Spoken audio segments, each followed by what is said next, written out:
Good evening, everyone.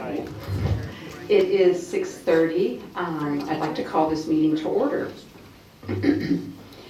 This meeting of the Seguin Independent School District has been duly called, and notice of this meeting has been posted in accordance with the Texas Open Meeting Act, Section 551.043 of the Texas Government Code.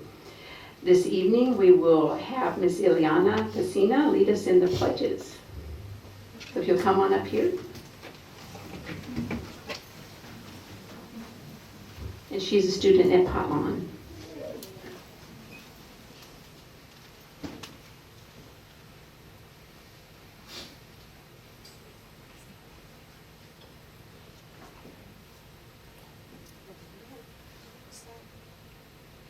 I pledge allegiance to the flag of the United States of America and to the republic for which it stands, one nation, under God, indivisible, with liberty and justice for all.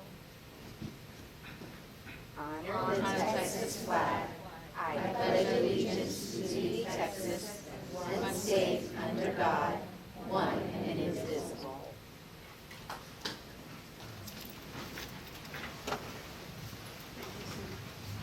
Thank you so much. At this time, we're going to take a bit of time for a moment of silence.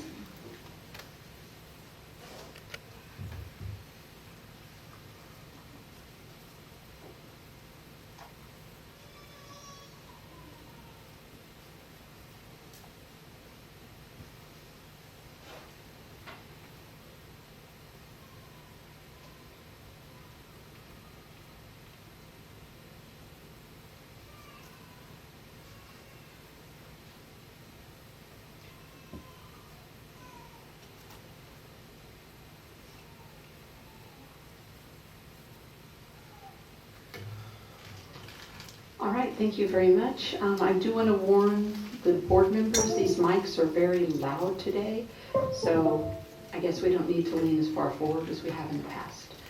All right, I'm going to turn this over to Dr. Gutierrez, excuse me, for his announcements. Good evening, Matador Nation. The Matador Band had an eventful weekend, having performed Saturday in the UIL 5A Area D Marching Contest in Pflugerville. Their afternoon performance vaulted them into the finals, which consisted of the top 7 bands of the day. Overall, your Seguin High School band placed 7th in the 2021 UIL Area D Finals, a truly superb finish among elite company. I am Matador proud of our marching band and director Mark Tellez for a tremendous marching season. Kudos to members of the football team and other Seguin High School athletes for attending the afternoon portion of the marching contest to support our Matador band. Speaking of football, your playoff-bound Matadors play on the road Thursday night against Lehman at Shelton Stadium. Our regular season finale is November 5th when we host Dripping Springs. Kickoff for both contests is at 7 p.m. I'm looking forward to serving as a judge in the Kinnicky Pumpkin Decorating Contest tomorrow and participating in the Spooky Read Aloud at Potlawn Elementary on Thursday. Friday and Saturday, the Visioning Task Force will meet in this room to set the foundation for a new strategic plan. Please don't forget that Tuesday, November 2nd, is Election Day. I encourage all of our registered voters to take the time to cast a ballot. Also, Wednesday, November 3rd, is a half day for all Seguin ISD students. I would be remiss not to share a quick COVID update. Our numbers are looking favorable, and we continue to see a decrease in cases district-wide. As of the end of the day yesterday, we have a total of 3 staff cases and 8 total student cases, 6 of which are at Seguin High School. Thanks to these low positivity rates, with a positivity rate of 0.12, I believe, we have reopened our campuses to visitors, meaning that parents and volunteers can once again visit our schools. On Friday, Guadalupe County and the National Guard will host a COVID shot clinic in the Seguin ISD Performing Arts Center from 8 a.m. to 5 p.m. The Pfizer and Moderna first and second doses will be offered for those 12 and over. Pfizer booster shots will also be available. This is a walk-in event and pre-registration is not required. Thank you, and remember, it's a great day to be a Matador.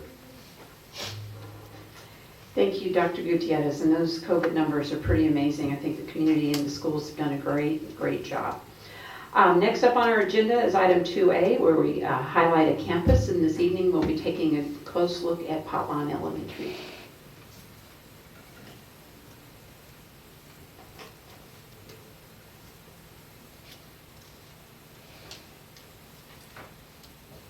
Good evening, Dr. G, board members. It is my pleasure to present to you our video that shows a little of what Intersession looked like at Potlawn Elementary. Hi, I'm Ms. Jackson. I just wanted to give a few words on how I thought Intersession went. It was a time where our students that needed the most instruction were allowed to come in and receive instruction without the distraction of others.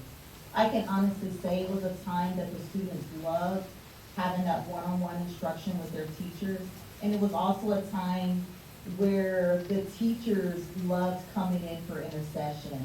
I had a parent call me Wednesday morning, and her words were, "I don't know exactly what you told my son about coming to school today, but he's been up since 6 o'clock, excited and ready to go." That kiddo loved Intersession, and the parents were really ecstatic about what the kids were telling them about the times we had at school.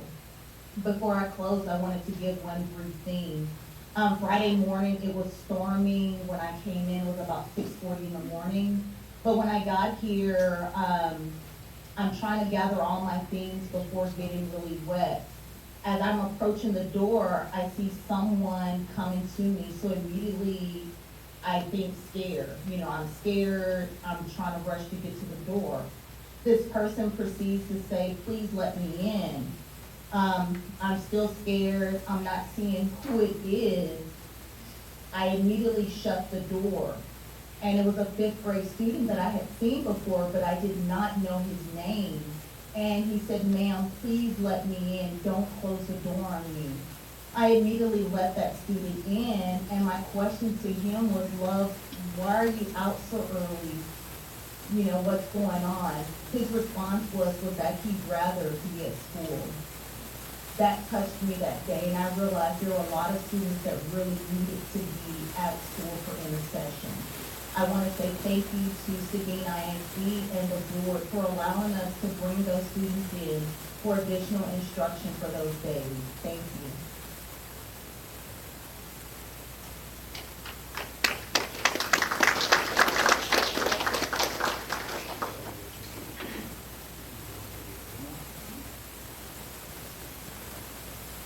Sorry, technical difficulty here.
really hit on the areas that the kids needed most.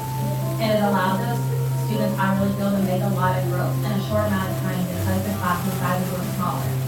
And then furthermore, it allowed for a lot of relationship building. So we gave more one-on-one, and this really motivated the kids to want to work harder for the teachers and really create a positive environment, not just for the kids, but the teachers as well. I don't think I've ever seen teachers so excited to work with students because it incorporated not just small groups, but also enrichment activities, and it was great for our relationships.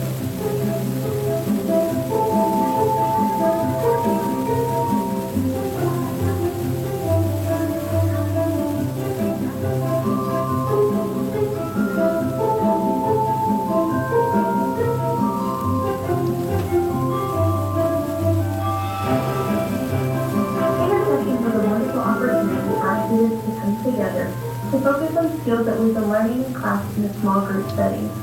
We enjoyed all the fun activities we got to do, the enrichment opportunities, and just the time to build stronger relationships together.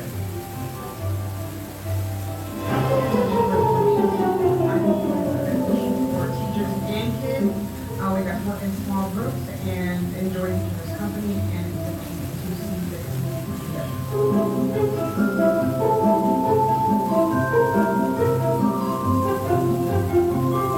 Hi, my name is Debbie. I'm the Intersession Double Message International Student Chapter, and I found Intersession to be very beneficial because it gave me an opportunity to work with second and third grade students who ready to learn.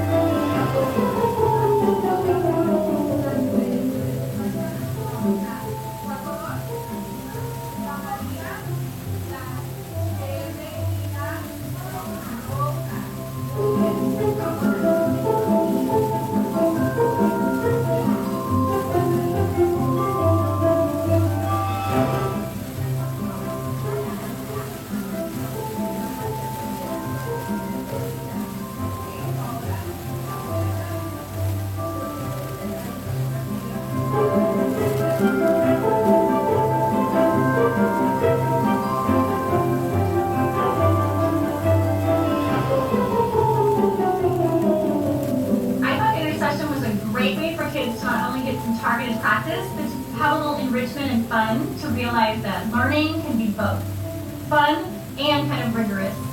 I also thought it was a great way for us to get to interact in smaller groups and get to build some great relationships.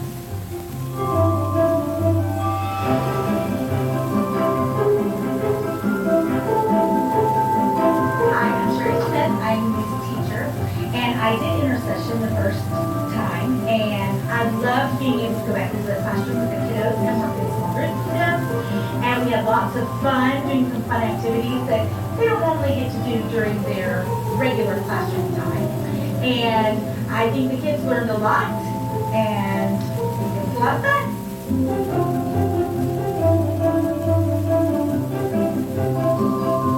Hi, I'm Ms. Jackson. I just wanted to give a few words on how I found Intersession. It was a time where our students that needed the most instruction were allowed to come in and receive instruction without the distraction of others. I can honestly say it was a time that the students loved having that one-on-one instruction with their teachers. And it was also a time where the teachers loved coming in for Intersession. I had a parent call me Wednesday morning, and her words were, I don't know exactly what you told my son about coming to school today, but he's been up since 6 o'clock, excited and ready to go. That kiddo loved Intersession, and the parents were really ecstatic about what the kids were telling them about the time we had at school. Before I close, I wanted to give one brief thing. Friday morning, it was storming. When I came in, it was about 6:40 in the morning. But when I got here, I'm trying to gather all my things before getting really wet. As I'm approaching the door, I see someone coming to me. So immediately, I get scared. I'm scared. I'm trying to rush to get to the door. This person proceeds to say, please let me in. I'm still scared. I'm not seeing who it is. I I immediately shut the door. And it was a fifth grade student that I had seen before, but I did not know his name. And he said, "Ma'am, please let me in, don't close the door on me." I immediately let that student in, and my question to him was, "Well, why are you out so early? You know, what's going on?" His response was that he'd rather be at school. That touched me that day, and I realized there were a lot of students that really needed to be at school for Intersession. I want to say thank you to Seguin ISD and the board for allowing us to bring those students in for additional instruction for those days. Thank you. Thank you for your patience with that. I just want to first start off by saying thank you for Tanisha Hurd to put all our crazy videos together and came up with this video. So thank you, Ms. Hurd, for doing that. This was it was a great 3 days. In just a few minutes, I will have Ms. Perry and Ms. Ramirez come up with just a little about what they've seen and learned through this experience. But I feel I have to explain the costumes that were up there. Now, if anybody knows me, I really don't dress up for anything, especially in costumes like that. But I really felt it important to kind of match what the staff has done with the decorating and just give a little bit back in decorating and decorating in my costume, and really make it a time where students didn't feel it as a punishment coming those 3 days, but really a gift of time to get into that targeted instruction. And guess what? Learning is fun. So we did start off every morning with a cute little skit and got them excited and ready to go for a great learning experience. So I hope you got to see that. I know all our other elementary schools did the same thing, had their own theme, and had a great success. It is a great thing to see the heart of our teachers and what they do for our students. And so I hope you got to see a little bit of that in the video. Ms. Perry or Ms. Maroon? Good evening, board. Go Astros. It is dressed up today, unlike this one, I do love to dress up, go Astros. I am the dual language interventionist here at Potluck. And me and Ms. Perry were very fortunate enough to be behind the scenes, planning, decorating and all that. And then at the end, I ended up teaching. I was able to combine a second and third grade dual language class, and I think that was for benefit for me. I really got to work with other students. I got to see where the need was. I got to see what I needed to do. Getting to the classrooms too, I was able to see how well the classrooms were set up, how hard the teachers are already working. But as mentioned in the video, these Intersession are for students who are struggling, who need the extra time, who need that extra touch, and for me, it was about building relationships. Those 3 days, that's what it was, building relationships. The teachers were excited, and the students, the minute they walked in that front door, me and Perry really worked hard in that front entrance, and I'm telling you, they were in awe. And I think it's all about that, building the relationship and continuing it. And I think these 3 days, I wish we had more, maybe once a month, where we get to cater to this group of students, where it's more one-to-one, and they get used to, they build relationships. They saw you for 3 days, but they remember your name. You see them in the hallway, you see them in the cafeteria, and I think it's just that about building relationships, and I really think these Intersession days really, it's all about that.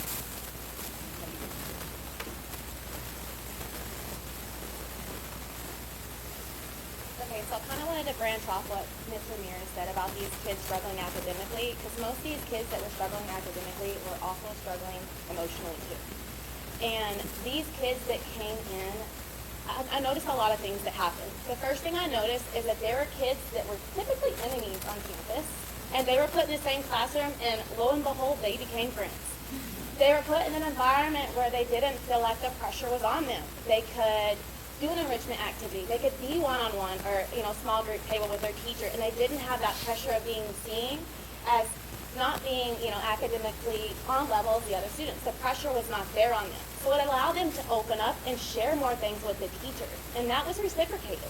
These teachers enjoyed hearing these kiddos talk to them about things, and in return, sharing experiences with them. And I thought that was absolutely awesome. I mean, we had, enemies become friends by the end of it, and that was great. Also, the connections that were built with the teacher, I honestly have never seen teachers so excited. And I think that also the pressure, there was a little less pressure in a sense that they had a smaller group and they knew exactly what they wanted to focus on with them. And they could target that. And they felt successful, and the kids felt successful in return because they were dealing with, 5, 10 kiddos versus, it typically, normal 21 around there. So that was great for the teachers. It was kind of a back and forth where they both felt empowered. And then the last thing I noticed is the community building. So teachers had kids that they didn't have in a normal classroom. And this extended after Intersession. These kids would walk up to a teacher they had in the classroom and go up and give them a hug. And that created community, not just within the grade level, but the school. And I think that's very important for Seguin ISD, like building that community, not just between the grade level, but amongst the whole school. And I think it really did that. And I think if we really put our hearts into it and our thought and really put a detailed plan of exactly what we want to do for Intersession, I think we could make it a big deal. And I think that kids would absolutely love it. And I think it would help them, not just academically, but emotionally. And that's what our kids need. So. Well, thank you, Ms. Ramirez, Ms. Petty. It's really great to hear it straight from the teachers who were there.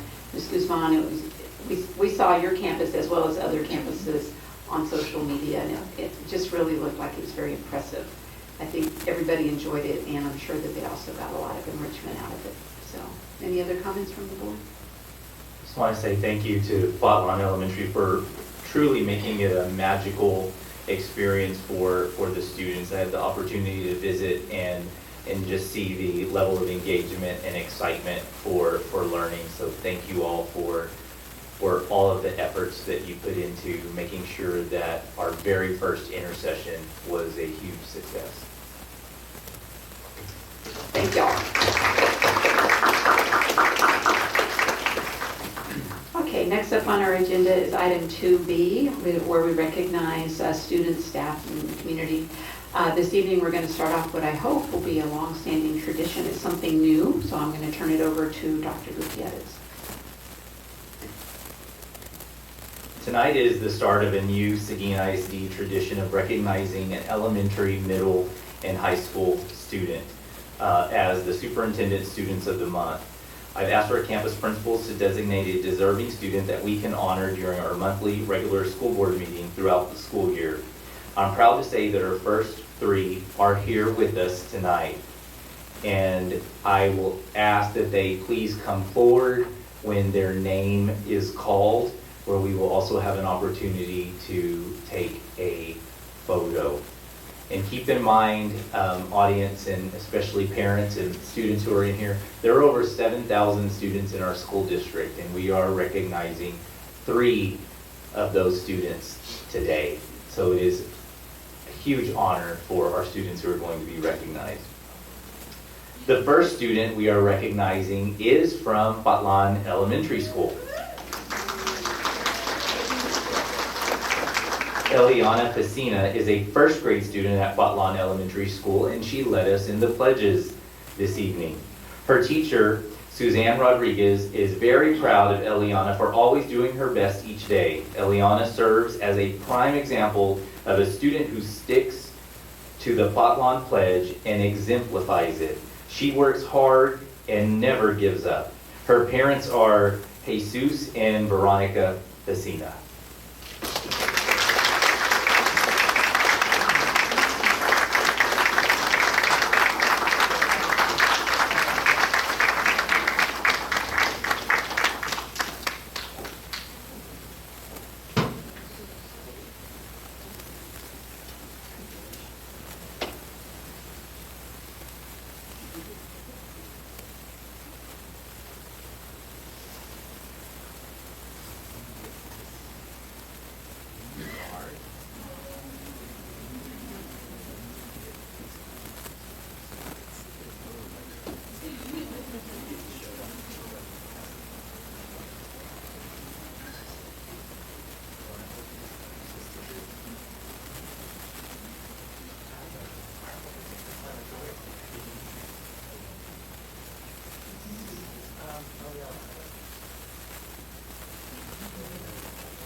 Congratulations, Juliana.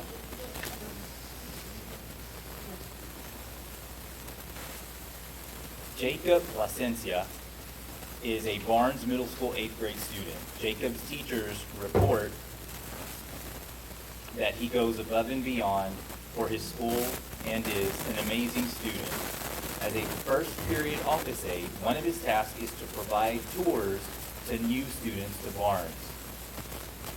He does his job with skill and grace, making his new colleagues feel comfortable and welcome, often eating lunch with them and ensuring their smooth transition into their new school. He is a great listener and extremely empathetic, which helps him in his role as an ambassador for Barnes Middle School. His parents are Mercedes Rodriguez and Jose Gonzalez. Congratulations, Jacob.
Now to our high school student. Troy Falgu is a senior at Seguin High School and is currently ranked in the top 10% of his class.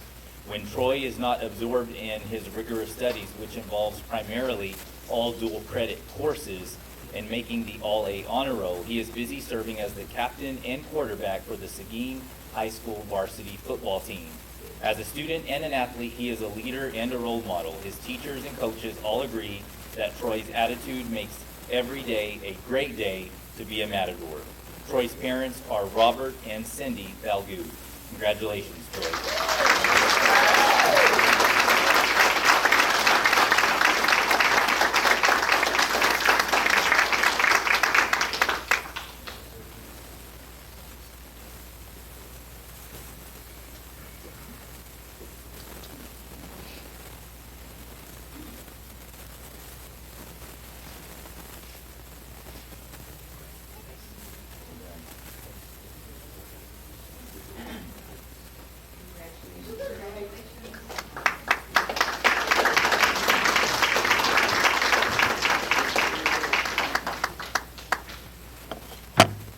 Congratulations to these three students.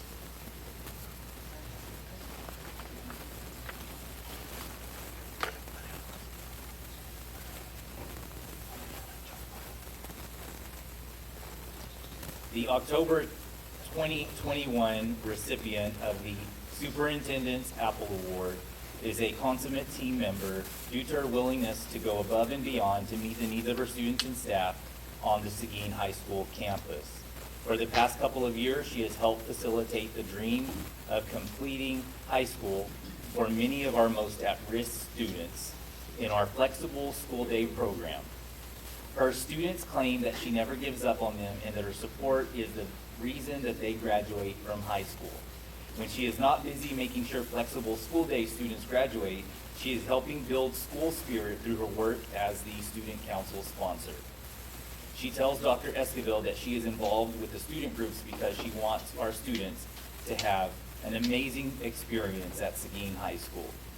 The students, teachers, and staff of Seguin High School know that she is one of the reasons why it is always a great day to be a Matador.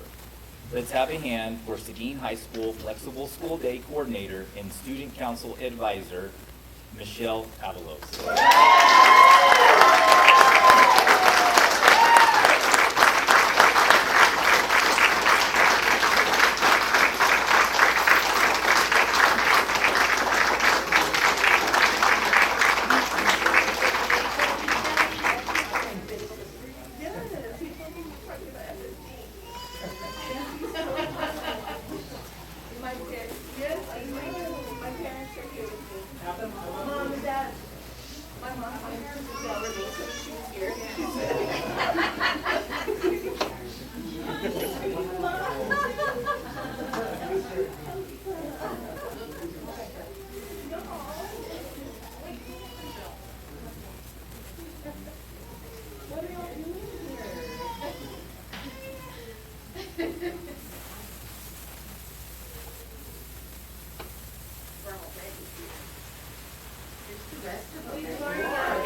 Congratulations, Ms. Avalos. Good captains. It's wonderful for you to get this.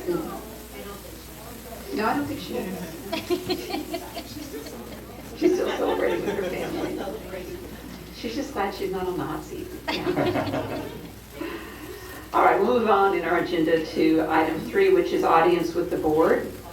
The Seguin ISD Board of Trustees designates a time for audience participation beginning at each meeting to hear persons who desire to make comments in accordance with board policy BED local. Those wishing to speak shall sign up before the meeting begins, stating the concern or noting the agenda item they wish to address. Audience participation is limited to 5 minutes. The board shall not deliberate any subject that is not on the posted agenda. We do have a few people who signed up this evening. We will start off with Laverne Ellis, who wants to speak to us about ESS.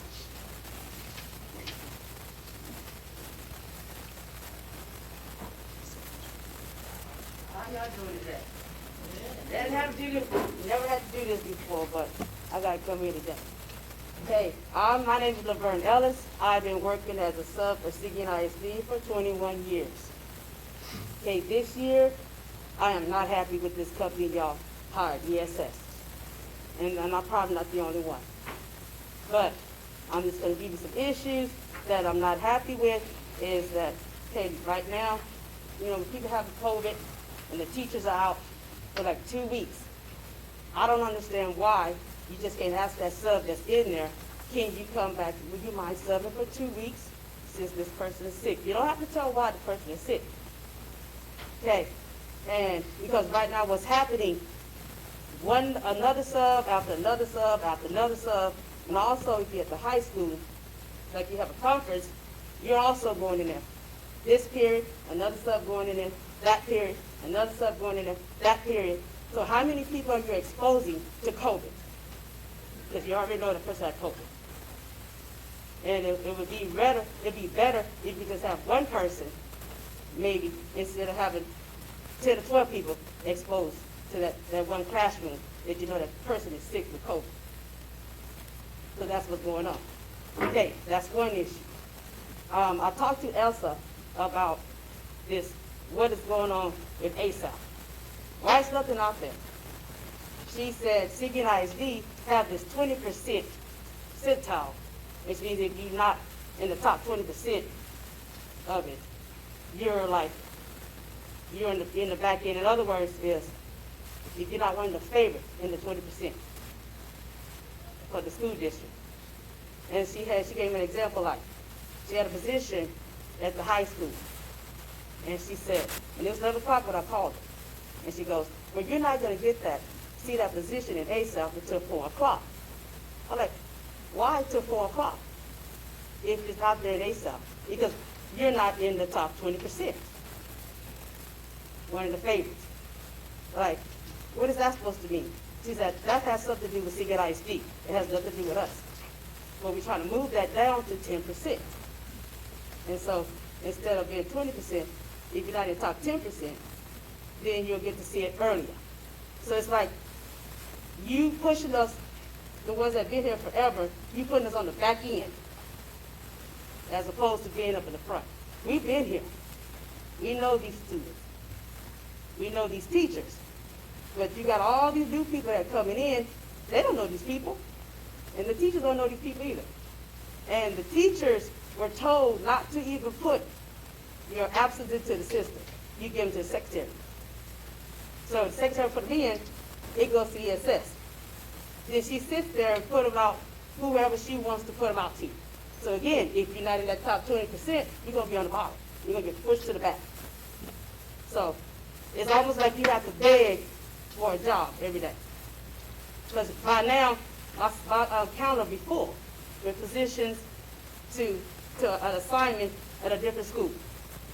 But right now, it's almost every day or every week you got to call, hey Taylor, do you have anything? Or Miss Polanco, Miss Pacheco, do you have anything? Or Humberto, do you have anything?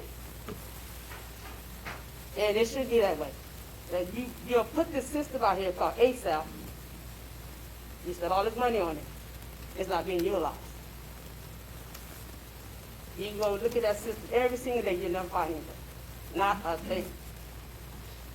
And every day you'll get a call in the morning, 5 o'clock, or you'll get a call the night before, you know, can you go work here? Or you get a text, can you go do this? Okay? 1 minute. Oh, okay. I'm gonna wrap it up. Yeah, I'm almost there. And so I'm praying that either they get better at it. I'm trying to be an open-minded person, but I'm not happy with this company. I'm almost to a point I just want to quit. And you know, you probably don't care either, but I do. And I'm praying either they can get better at it, or y'all get rid of them and take it back. Seguin ISD. And I'm through. Thank you. Thank you.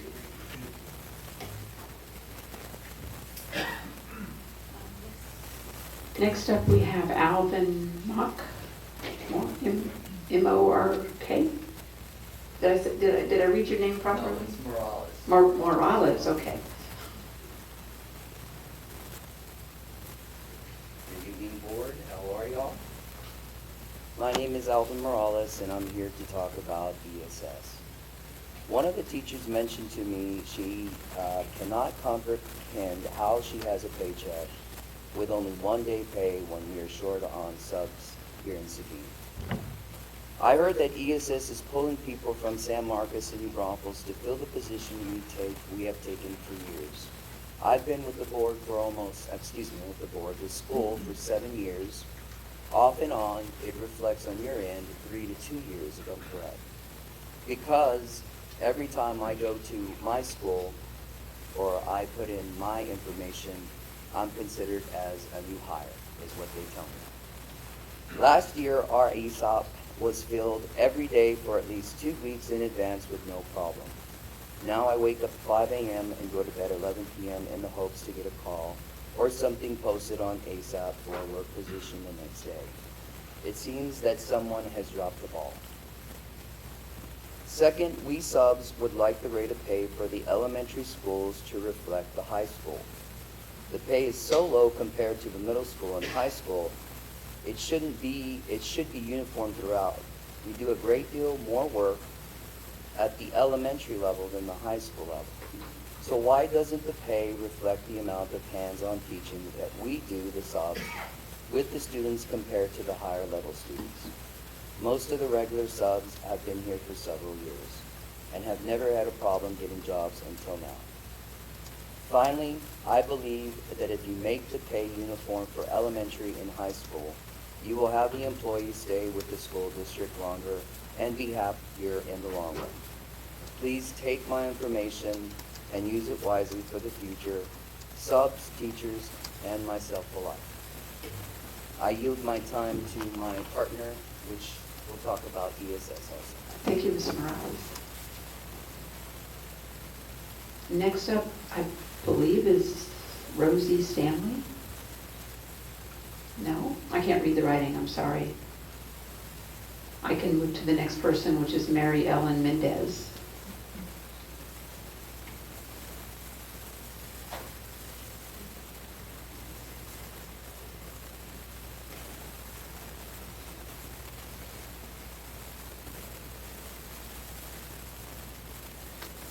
Hello, board members. The reason I'm here is to let you know how unhappy we are. Substituting at the high school for many years, we were so accustomed to it, and we like our job. I like my job. But now with this new system that came into play, we're very unhappy about this system. They're not doing what they told us they were going to do. As a matter of fact, I didn't know we had a contract until a board member gave me a contract so I could read it. I don't remember signing the contract. Anyway, some time ago, and I understand change is good sometimes, and that's okay. But now that the school board members and the principals are wanting substitutes, why don't they send them to the middle school? Why don't they send them to special ed and the elementary? All they're doing now is submitting the applications and substitutes for the high school, and they are giving us scraps, what is left from the pool. We don't like that because we've been used to working at the high school. We want to stay there. We know the students, the teachers want us there. And so now, if we want a job, we have to wait and see what is left because all the other staff that is here, like the ones that came in from ESS, they're giving the jobs to the new subs from another district. But they don't know our students. And I don't remember them being in orientation like we were. You know, that should have been done too, you know. But anyway, I'm here to let you know how unhappy we are. I've never been so stressed out like I am this year because the system that is out there is not giving us what they told us they were going to do. They just, and when we try to get in touch with them, especially the one that works here at the central office, she just wants you to shoot a text. She's not the people person. We're not finished with the question and they already don't have an answer. Same thing with receptionists at the high school. We start to ask the question, I don't know. Do you have a job for us for this evening or for next week? Oh, I don't know. You have to. I haven't looked at it. But then when we see that's not true because it's already full, they're giving the jobs at the high school to the preference, and we understand that you have to be in the top percent. So that's why I want to let you know that we're very unhappy with the system that is into effect now, and so we're wanting to see there could be a change or see if you can let us know something better. That's all I have to say. Thank you. Thank you, Ms. Mendez. I will ask one more time for Stanley. Okay. She must have left. All right. All right, moving on in our agenda, we're going to start off with our reports. Item 4A is the school board redistricting presentation. Mr. Lewis.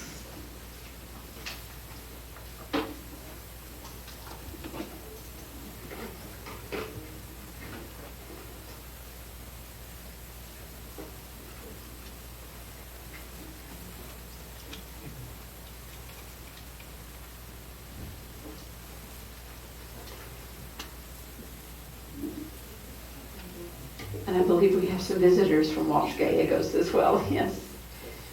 Is it Christine Badillo? Okay. Madam President, Dr. Gutierrez, and board, tonight we have a couple of guests. We have Ms. Badillo and Mr. Holmes from Walsh Anderson to talk a little bit about the redistricting process for school board members. Okay? This happens every 10 years. She'll get into the details, and it's a great time to ask questions. It's just a presentation. There's no action on this. There's something that needs to be done. We're just going to kind of go through because this is a process we will have to get into before next year's board election. Have it done and completed. So I'm going to turn it over to Ms. Dio and her and Mr. Holmes and let them get started.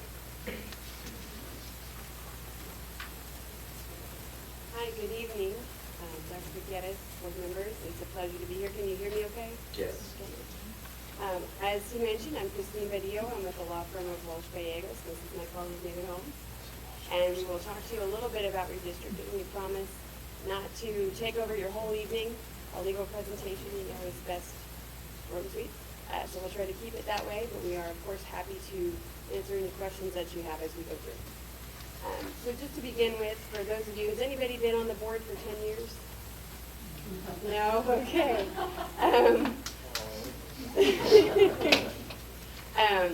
Well, believe it or not, I was here and I worked with y'all 10 years ago on your redistricting, and I'm very excited to be back. And what redistricting is, as y'all probably do know, is the redrawing of the single-member district boundaries of the geographical areas in which you are elected.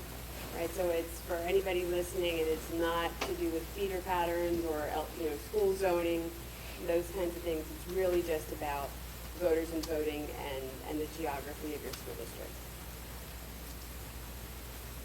And we have to do it as as Bill mentioned, because the state legislature requires it, David's going to talk to us a little bit about the various aspects of the law that come into play with redistricting, but in short, you have to do it in order to rebalance the population of your single-member district. So the idea, the goal, is for them not to have precisely equal population, but roughly equal. And the first step in the redistricting process, where we're concerned, is to involve our demographer. We work with, I don't know if y'all are familiar with Templeton Demographics. They've changed their name recently to Zonda Education. I don't think they're super thrilled about their new name, but that's their new name. And so if you're familiar with them, it's the same folks. And what they will do is look at your census data and determine what the current population levels are for each single member district and determine whether you need to redistrict based on the deviation between the district with the most people and the district with the least total population. And if it exceeds 10%, then we have to do it. And what I will tell you is that pretty much everybody has to do it, from your great big districts to your little small ones. It does not take much to get to a 10% deviation. So I think you can sort of take for granted at this point that you will be doing redistricting. When we do it, as Bill mentioned, we have to do it in advance of your next, if you plan to use new maps at your November 2022 election, you will need to have the process completed and those maps approved no later than very early August 10th, 90 days before the election. Realistically, the candidacy period opens before then, though, so we will probably want to have it done in June or July of next year at the latest, to make sure that anybody who's considering running for trustee has the opportunity to know where they live and which office they can run for or not. So that's the time frame that we're dealing with. We've got plenty of time, so it's a good thing to go ahead and educate yourselves now and start educating your community so they know that it's coming their way and to be looking out for it. So what has to be done is this: you're taking the first step tonight. It's getting a feel for the legal requirements related to redistricting, and we'll talk a little bit about what criteria you use, because fundamentally what redistricting is our demographer with the maps and the software moving lines and looking at the impact that has on population. It's actually sort of fun to do. But at the end of the day, he could do it by himself, but for the various legal aspects that David's going to talk to you about and the criteria that we're going to work with you to establish so that we can get a feel for what your priorities are. Whether that's keeping feeder patterns intact is a big issue in some communities, whether it's preserving the incumbency of your sitting board members, it's a thing we always do. We never want to draw anybody out of their current single member district, those kinds of things. And you will find as we go through the process, sometimes those priorities come into tension with each other. So it's important that we set them out from the beginning, and it's important that we have open communication along those lines. We'll do the demographic analysis. We will gain input from you all in the community, and we'll talk to you about how we might go about doing that. And ultimately adopt a plan, and this usually takes place in the form of a resolution at a board meeting, and we will bring forth a recommendation. So that's it in a nutshell. And David's going to talk to you a little bit about the various aspects of the law associated with redistricting. I talked to you a little bit already about the 10% deviation. There's also state law implications beyond that, as well as federal case law that comes into play. So with that, I will turn it over to you, and you'll name your All right, good evening, everyone. As Christy said, I'm just going to walk really quickly through some of the legal background. We won't really need to talk about this ever again, so there's not going to be a test or anything about it. This is sort of like background for you in case anyone said, well, where's this even coming from? Why don't we have to move this here? Why do we have to move this there? We can say, well, just know there's multiple layers from the state, the federal government, from the Supreme Court that have all established we have to do this to stay in compliance with laws up and down the chain. So the first principle here is the one person, one vote principle. We're going to go through four big principles. The first person's one person, one vote. And so the point of this is that single-member districts must be drawn with as equal population as we can generally manage, with the idea being that we don't want to overemphasize or overly dilute any particular group of people's votes just based on where they live. Because if you were to have a whole bunch of people voting for one representative and then very few people voting for another, but those two representatives are, equal members of the board, that technically is diluting one person's voting power over another. For that reason, we want to avoid having any particular district too over or underpopulated. And that's where our 10% rule comes in. And like I said, exact equality is not required, mostly because that's probably impossible, right? And so we kind of have this little bit of leeway to work with to keep the principle. So the second would be Shaw v. Reno, which is a U.S. Supreme Court case. And this case kind of dealt with the tension between, we want to make sure that we are not over-representing one vote over another, but we also want to make sure that certain protected minority votes are not going to be unduly litigated out of existence, right? And so this case confirmed the ways that race could be considered, but also limited that specifically. And so under Shaw, race can't be a predominant factor. It can't be the reason why we draw a district in a certain way. It can't be the sole or predominant basis. And so the question becomes, well, how do we know whether that's something that we've done, right? And so that ends up being a case-by-case basis, and they review the facts of kind of what happened that led to a district being drawn in a certain way. As you can see, the types of facts that come into play. Statements by trustees. If someone were to say, we have to make sure that, we should draw it this way because all of this particular group is there, or let's make sure that we don't draw it that way because that'll make sure that'll keep some of this particular group out. That's the sort of thing that would be evidence of it being improperly drawn. Or if it's just on its face, a really, really weird-looking district, right? Everybody's heard about gerrymandering. That's what that's about. It's if the district is drawn to be really, really strange-looking, that can be evidence for why it could be an issue. It could have been improperly drawn. But if there's good explanation, that might be okay, right? But that's kind of where that goes. And so here's just a couple of examples, but really it can be any kind of evidence that can lead you to think that. So that's just something that we want to keep in mind, and that's what we have to consider when drawing these districts. So the standard that we apply when reviewing whether a district has been impermissibly drawn regarding race is strict scrutiny, which is, if you kind of get into, it's kind of the highest level of review that a court could put on an action. And so what we have to do is we have to be able to show that a particular district was drawn in accordance with a compelling state interest. And we also have to show that that compelling state interest has been served by drawing this district in a narrowly tailored fashion. And so the way that works is we'd say, all right, this district on its face, maybe it looks a little weird. Maybe we think that something's been done impermissibly about race. Well, then you can say, one, we have a compelling state interest of wanting to, maintain one person, one vote, wanting to maintain certain minority interests, and we've narrowly tailored it by drawing this district in the simplest way possible to maintain that interest. And a compelling state interest can be maintenance of the Federal Voting Rights Act, which is the next piece that we'll talk about here.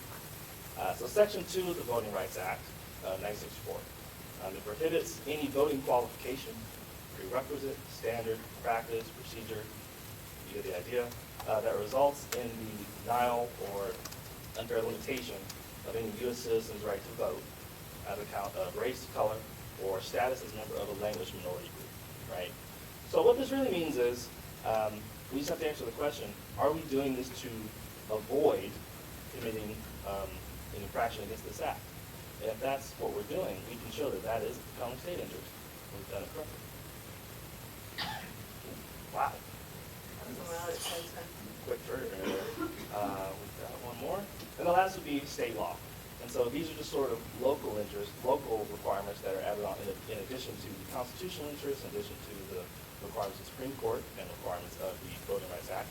And so these come out of the Texas Education Code, passed by the Texas legislature, that says that single-member districts must be compact and contiguous, and they must be, quote, nearly as practicable of equal population. So these are kind of the baselines that we use as a background for why we have to do this. Like I said, there's no quiz, promise. You're fine. But this is just something you want to keep in the back of your mind as we're going through this. And so I'm going to talk to you just a little bit about criteria. So what David's been talking to you about in terms of the legal requirements is sort of the framework from which a lot of school districts transition to having a single-member district voting system, which is Voting Rights Act litigation. So the premise behind single-member districts is to, in many communities, is to allow various demographic groups to elect candidates of choice. So that's one of the factors, and that will be one of the criteria that we will have to look at. We will look at what are called opportunity districts, which are geographic territories where there's a concentration of voters of a particular demographic group. That increases their likelihood of being able to elect someone that they believe is representative of them and their values in their community. So that's a bit of what David was talking about in terms of the Voting Rights Act in Shaw-V-Reno, because it is a bit of a balancing between recognizing the need to avoid what we call retrogression, which would be to harm or to negatively impact those interest groups in voting, versus not overemphasizing this particular criteria in our analysis. So you'll see, for example, preserving incumbencies is one of them. It's a big one. A substantially equal size of population is a criteria we cannot avoid. We have to make sure we do that. Keeping single-member districts compact and contiguous, again, a state law requirement. So these are sort of your mandatory criteria. We have to avoid retrogression. We cannot negatively impact your voting groups within the school district. And to the extent that we have to do that along racial lines or ethnic lines, we have to do that in a narrowly tailored way, so that doesn't sort of swallow the process whole. Additional criteria that we look at are we use logical boundaries. If we're talking about a major road or a body of water, things like that. Keeping neighborhoods intact is a priority sometimes. Not crossing or dividing voting precincts is another possible criteria. And then generally, I'll just say we usually start from a place of making the least amount of change that we can to your existing maps. Now, if you came and told us, we'd really like to start from scratch, take the lines away and paint with a brand new brush, we certainly can do that. It's generally not going to be advisable because that would be very disruptive to the community. But theoretically, you could do that. But preserving existing boundaries is also a criteria that we can prioritize if you wish. So the next phases for y'all, I can land on it, would be, okay, there we go, would be to begin considering whether you'd like to appoint a committee for this process. Last time that Seguin ISD did redistricting, the board appointed a committee to do kind of the work with the demographer and the legal team. There can be advantages to that and disadvantages to that. It is not a requirement. Another important thing that David alluded to with regard to the Voting Rights Act is that the last time we did this, we were required to create and submit a very elaborate piece of work product to the Department of Justice for pre-clearance. Any change to your election system back in those days, pre-2013, required you to go to the Department of Justice and get permission, essentially, for the changes you were going to make. And so we used to have to do a great deal of documentation of our efforts along those lines in order to submit and receive pre-clearance. We no longer have to do that, which doesn't mean we don't need to have a good process. It doesn't mean we don't need transparency, and it doesn't mean we don't need to be very careful and thoughtful about the work that we do, but it will make the process a little more straightforward. So one of the reasons 10 years ago that we used committees very frequently was because we wanted to do everything we absolutely could to show engagement, sort of depoliticize the process. This go around, I will tell you, I'm working with a number of districts that are doing it that prefer not to use a committee. So it really is a matter of board discretion, whether you wish to do that or not. So that would be one of the first steps for y'all to consider. And if you chose to do that, we would ask you to take board action to appoint them. And if you choose not to, that's fine, then we'll simply do the work in board meetings with you and the demographer as a team. And it's, as I said, it's actually sort of fun, so bear that in mind.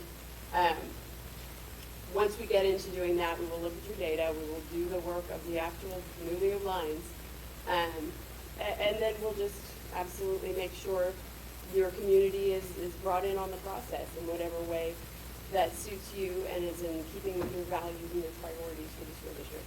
And then finally, we'll ask for you to vote on a new map. So that's it in a nutshell. We're happy to take your questions. Again, thank you so much for your time. It's been a lovely board meeting. So again, thank you very much. I just have one question. you're back, who would the type of person who would serve on that committee?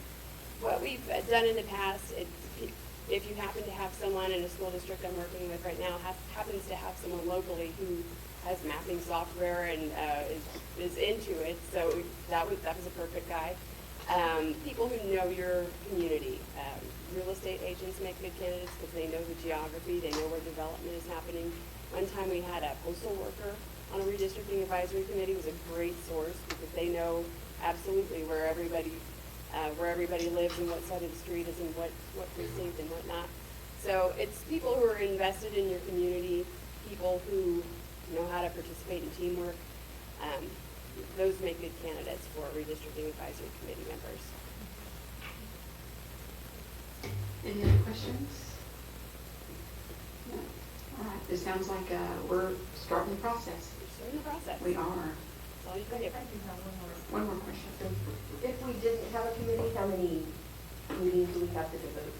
That's a good question. It really depends on you and kind of the data. So once we start looking at the data and we see sort of where the representation and where population is shifted and where it is not, that will give us an idea of what we need to do. And in some communities that can be very challenging, with different ideas and different views about what needs to be done. And sometimes it's not. I have a school district I'm working with right now that has almost, David's working on it too. It's uncanny. They've had a significant amount of growth, but it is just exactly how their current demographics are. Like in 10 years, it's the exact same demography district-wide, so we just literally changed 2 lines and we were done. So it can be very easy. But and just because it takes several meetings and several iterations of maps doesn't mean it's a bad process. It just means, we want to get it absolutely right. So it can be 2 meetings, it can be 5 meetings, it could be 10 meetings. My sense of just seeing the work of this board is probably we're in the 2 or 3 meeting territory. It doesn't seem like it's going to be, I see smirking maybe. Let's not jinx it. Let's say 3, 4. No, it really doesn't, it isn't that hard. And the technology is so good nowadays that what you'll find is that the demographer can literally just kind of move a line and we can watch the population shift. And so we can see it in real time. So that really does make it a lot easier. We're not looking at PDFs like we were 10 years ago in some cases. So yeah, it's a bit more. It will be a bit more of a time commitment, but it doesn't have to be that bad. Thank you. Mm-hmm. Yes, sir. Mr. Getta. I have a question for Bill. In 2010, did we have a committee in the community? We did have a committee, and the board each appointed, gotta go look at the notebook, I want to say 2 people, but I don't know that, I gotta go look, might have been 1. I think it might have been 1. I think it was 1, and then we had 2 or 3 other folks from the district there, and we probably did it all within a month. Yeah, it wasn't that last time. I think we had to move maybe 4 lines. I think we moved four lines. Yeah. I think it was two. It wasn't a big shift, but the committee did real well. Yeah. We did have a lot of documentation. It's a big old book full of documentation. Yeah, and we can provide that information to you as well if you'd like to see kind of what we got from last time. Well, Mr. Lewis, now it's all digital, so we won't have a big book. Right. That's right. That is correct. All right. Okay, thank you, Ms. Padilla, Mr. Holmes. Thank you for your time. Thank you. Okay, next up on the item agenda is item number 4B, which is an update on our bond 2019. Thank you all.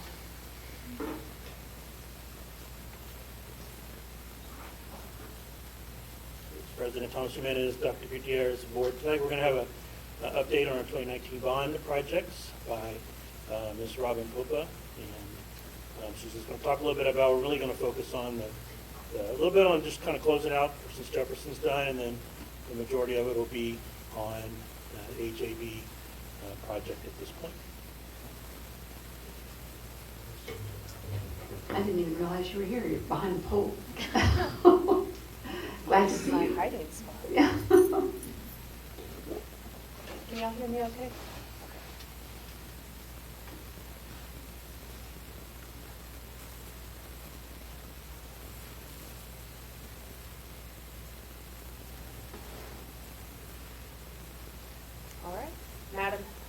President, Dr. Gutierrez, Board of Trustees, senior leadership, and honored guests. Thank you for having us here tonight to give you an update on the 2019 Seguin ISD bond projects. As Mr. Lewis indicated, I'm going to focus primarily on two projects this evening. The wrapping up of Jefferson Elementary and the current progress and state of construction over at A.J. Briesemeister Middle School. So we'll start first with Jefferson Elementary. As you may, I'm not going to go through all the specifics of the project. We've talked about them several times before, but what I did want to bring up is that we had, in working with the contractor, identified that the classroom renovation portions were scheduled to be turned over for the start of the 2021 school year, and acknowledging that the connector was going to take a little bit more time, and we were targeting a completion of September of 2021 for that work. And we are happy to report that both of those items occurred. We reached substantial completion for the majority of the renovation and connector wing, establishing a date of August 20th of 2021. The exception is the mechanical and HVAC units that go on the roof of the two classroom wings needed a little bit more time to make their final connections specific to the gas service, which affects the heating element of those mechanical units. So the air conditioning was up and running, but it was the heating element that we needed just a couple more weeks to make final connections in order to reach substantial completion for those elements. So we did reach substantial completion for that on September 16th of 2021. And you may wonder why there are two separate dates and why does it matter? Why wouldn't we just take everything in September or conversely take everything in August? Those dates are really important when it comes to warranty work, and so we really want to make sure that those mechanical units specifically were fully functioning in all of their capacities in order to start that warranty period. So what you'll see on the left-hand side of your screen are some renderings that we had shown back when the project was in design, and kind of an idea of what those spaces and that work may look like. And then what you see on the right side is the actual completion of the project. So you can see that it really did. Reality matched the dream. Same with the two images up on the top. So we are 100% complete with the schedule. We were completed on or prior to September of 2021, which was our targeted completion month. And I am happy to report that we used about 41% of the contingency that was on the project. This number is actually a little bit, this is owner contingency. We also had a structural steel allowance that we did not use, so all in all, we're giving back about $90,000 back to the school district from this project. So it really was a very successful project, and a lot of that, the credit is due to the contractor, Kaler, on that project. Are there any questions on Jefferson? All right. Well, moving on to A.J. Briesemeister.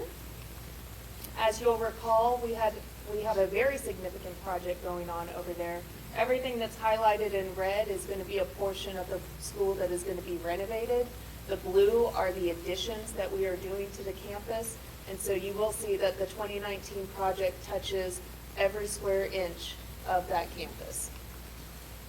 So what is currently being worked on versus what is completed, the areas in orange were slated to be turned over for the start of the 2021-2022 school year. There was a real hard push over the summer months to get that work completed. And for anybody who's walked through that area, it was a renovation to the locker rooms, a refreshing of the gyms, and some associated work in what will be the future tech shop class. It's now serving as a temporary art space for the campus, and then the drama room as well. So we were successful in turning those over. There's a couple of things that we are still waiting on, items that are on ships coming in from China and that sort of thing. But for the most part, the students and staff have full use of those spaces. The area in red is currently under construction right now. And so what we are anticipating with input from the contractor is that the 7th grade wing, which is the area outlined in green, is targeting a completion of March of 2022. The 8th grade house, which is in blue, is targeting completion of April of 2022. And the new cafeteria and kitchen infill is targeting the completion of May of 2022. That particular area, we may hold off on occupying it until after the summer, just because May is right there towards the end of the school year. So then what's next after those areas turn over? The contractor is then going to move into doing the renovation of where the current library is, which will be transformed into the new 6th grade house. They will start renovating where the current cafeteria and kitchen are, which will be the new admin and front entry. They will be doing the renovations in the fine arts wing, and then converting the current science wing into special ed and CTE. So just some progress pictures of what demolition currently looks like. I've tried to insert pictures that kind of show, because I think the last board update we gave you was in August. So kind of sequentially showing you what's happened the latter part of August, September, and October. And it's hard to believe that we're almost in November. The gym and the locker rooms are looking really sharp with that refresh of interior finishes. So the classroom addition for the 7th grade house, what you can see in the upper left was the start of, well, not the start, but a progress photo taken in August. And as you move from left to right and top to bottom, you'll start seeing how the construction progress is happening.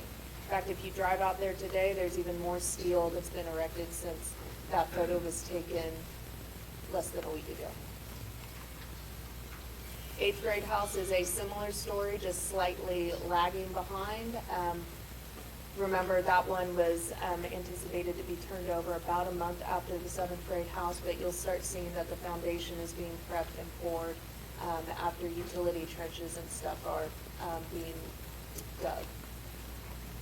Cafeteria and kitchen, same story, about another month behind the 8th grade house. It is a sensitive button. The parking lot was completed also for the start of the 2021-2022 school year. We are currently targeting completion of the entire project summer of 2023, and to date, we have expended about 32% of the contingency for unforeseen issues that have arose. With a campus of this size and this age, it's really not a surprise that when you demo a wing or take down a wall, you find all sorts of interesting things behind it. So, and with that, I will answer any questions.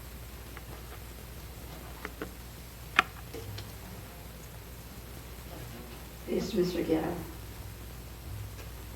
On that last note on contingency, what has been the biggest part, I guess, of the contingency or the most troubling? Like you said, there's a lot of surprises during construction. So I would say that there's been some hazardous material that's been uncovered that we've had to deal with. We've had to abate some elements like that. We found a lot of excuse me, foundation and structural discrepancies from the drawings that we did have or the observations that we made in the field during design, that once the contractor was able to get in there and really take down walls, the conditions weren't exactly what we had thought that they might be. Yeah, the hazardous material cost of $304,000, 200 something thousand of that was asbestos removal.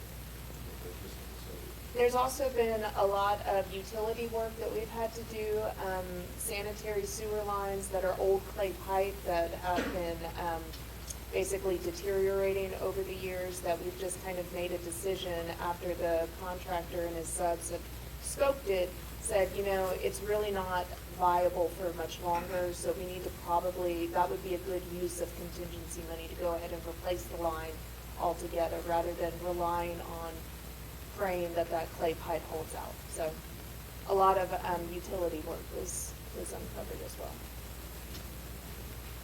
Did there result in The gas line with the city actually wasn't that big of a deal. We finally got everybody together in a room and we got the sequencing worked out. Our contractor was able to be a little bit more creative with how they sequenced construction to give the city and their contractor a little bit more time to do the gas line relocation. So that one really wasn't as bad as we were fearing it might be. So. I think a lot of it was plumbing, existing plumbing location that we assumed it to be in a certain location. Then when we scoped it out, we either went into a dead end line or we just couldn't see anything beyond, couldn't connect to anything. So we'd have to reroute it outside the building and around the building. So a lot of it was just, all of it was really plumbing related. That was one of the specifications. Well, I'd say that was a good decision. Better to take care of it in London. What year was that? I just had a comment there. Throughout the years, there has been so much put up walls, take down walls, reroute this, reroute that, to make it at least usable, so it doesn't slide Well, I mean, there's still a lot of time left, so no, I'm just kidding. So one of the things that we are, the contractor's obligation to the school district is to document all as-built conditions, which include utility lines. So we are hopeful that now at the end of our project, you will receive a comprehensive plan of where everything is at AJB. Yeah. When was the campus originally built? 74? Okay. I guess the use of those materials was fairly common back then. Back then it was, yes. And the other cost of the contingency was the lock walls and the locker rooms. That area that we were hoping to reuse, walls we were hoping to reuse and attach the plumbing fixtures to it.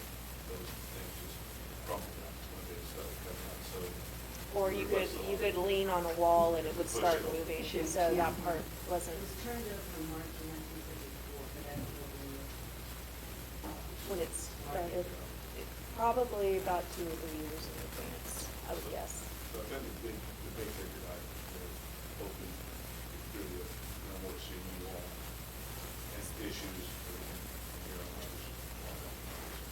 So a lot of, just traditionally during the arc of a project, a lot of those big expenditures happen at the beginning, because that's when all the utility work and all the structural framing is going up, and those, when you run into conflicts or issues, those are always going to be your biggest ticket items. So we are very hopeful that we are past the big oops moments. So. And just want to remind everyone in here that that contingency cost is built into that contract amount, that it's not an added cost. Correct. Just like that, any savings. Yes. See at the end of the project. So whatever is saved on this, we also have a couple more allowances on AJB, which I did not include on this slide, but they are things for like the wood disc art, the reuse of the existing trees as an art element in the school, structural steel. There's some other sort of signage allowances that we carry in a project. So anything that's saved from those allowances and from the contingency at the end of the project gets refunded back to the owner. Have y'all noticed an increase in the materials? Because I know that's... No, so we shouldn't see any sort of substantial increase dollar-wise in materials unless it's a new scope that's being added for some reason, because the prices that the contractor bid are locked in from the day that they bid it. Well, we are seeing changes like PRs, and any changes that we're doing right now, we are seeing costs and material items, PVC, stuff like that. So it is a big change. So we try to keep it in. It's been good driving by almost every day. Right there.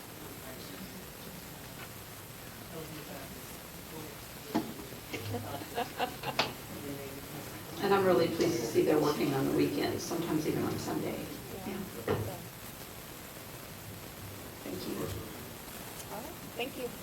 And I just want to say thanks to the Lopez and to James. They keep a real close eye on the bottom line. So even on something like Jefferson, where it's $90,000 out of a $3.9 million project, they may not be a huge part of the project, but it's still a lot of money that can be used for other needs we end up having through take care of through the bond dollars and capital projects and a lot of projects, small amounts like that, they just get pushed across desks a lot of times, but nobody gets past the line, James, on the dollars. He knows how much a foot of pipe costs, and that's what we're going to pay for a foot of pipe. So kudos to them for keeping a close eye on it. Thank you, James. Okay, next up is item 4C, which is our CTE, Career and Technical Education Update and Evaluation. Good evening, Mr. Booth.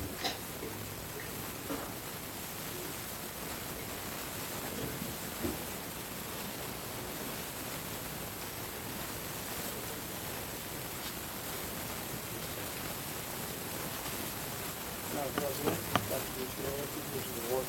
I'm going to start a timer because I'm passionate about what I speak about and I can go for a long time, and we don't want to do that.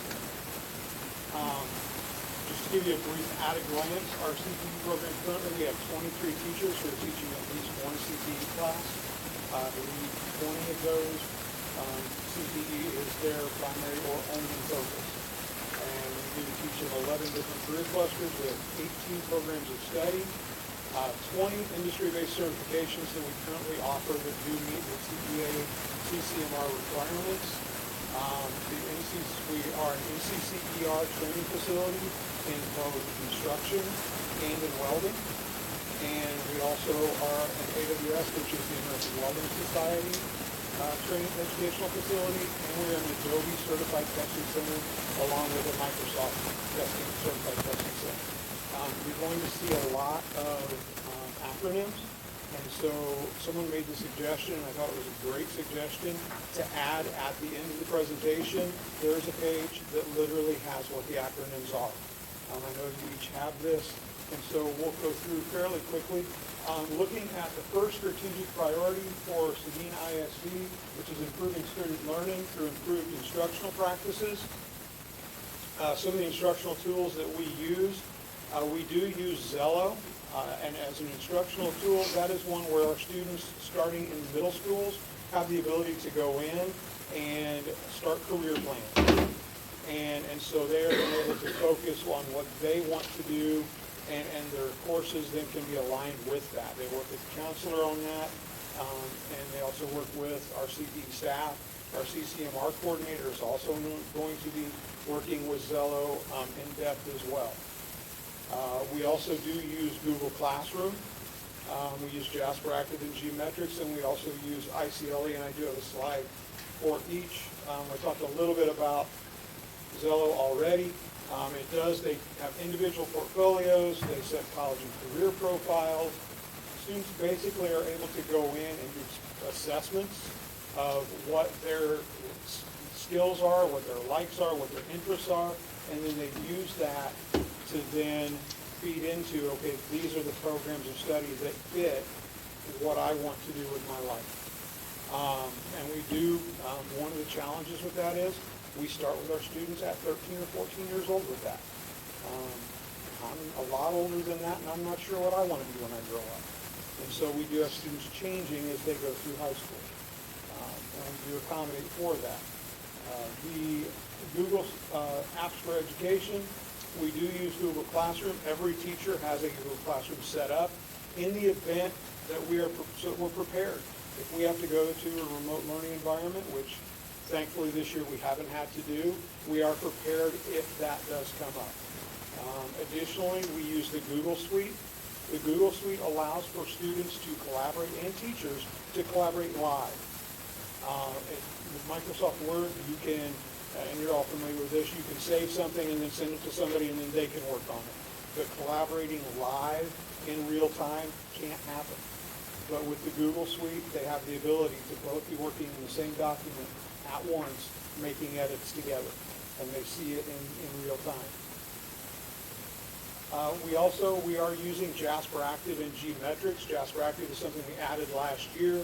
It is a web-based curriculum which does allow, it works with our Chromebooks, and allows students to learn Microsoft Office, all of the suite. They can work on it at home. They can work it on their desktop computer. It's online. It is web-based, and it works through Office 365, and so nothing has to be resident on the computer, which is a great tool during last year when we really needed that flexibility. G-Metrics is a practice testing software that we use with both Microsoft and Adobe. And students have the ability to go in and take practice tests. The certification tests are difficult. And so students have the opportunity to go in and take practice tests in preparation. Once they score at a certain level on practice tests, then they're ready to take the actual certification test, which for our courses, realistically, that's their STAR test. And that is how CTE is assessed. ICLE, our teachers, just like all other teachers on our campuses, do follow the ICLE rubrics and get feedback, work with our assistant principal, and I will mention the assistant principals for CTE this year, Mr. Hanna and Mr. Peters, both doing an exceptional job with our teachers, helping them, coaching them, giving me some feedback on who teachers are that might need an extra little bit of guidance, a little bit more of assistance, more coaching, and we've worked really well together, and they're both a joy to work with, and very, very supportive of our teachers and our students. Some celebrations, and this is, I'm big on celebrations. I think we need to celebrate our students at all times. And as we look, our students have earned certifications in Adobe. And if you follow our Twitter account, anytime we have students get a certification, my goal is to get that up there. You're not seeing it at this point of the year yet because it's kind of an end of the year type thing. But these are from last year as we reflect on the year. Adobe Certified Associate certification had not been earned in Seguin ISD prior to last year. Mr. McCrary and Mr. Bochet did an excellent job. We had students in Premiere, which is the video editing. We have students in Photoshop. We're working with this year to get students also in InDesign, which is a layout program for like newspapers, magazines, things like that. After Effects, which is for web development. So we are kind of expanding that a little bit, all within the ACA certification. Really, really proud of this group. And they were winners of the Superintendent's Award in the spring. This is our certified nursing assistant students. We had 21 students at the start of the year. We had a full-time teacher in the classroom. We transitioned that when our teacher went to work her passion on a ward at a hospital, the COVID ward. And that she's working that every single day with very few days off. And so we brought in an organization with the assistance and approval of Dr. Gutierrez and his team, Career Academy of Training. We had 21 students total in the class. 18 of those 21 students are now CNAs, which is amazing. Of those 18, 8 of those also have their phlebotomy certification. And so several of them are working in the field today. And so those are students who went to high school last August, and today they are career ready.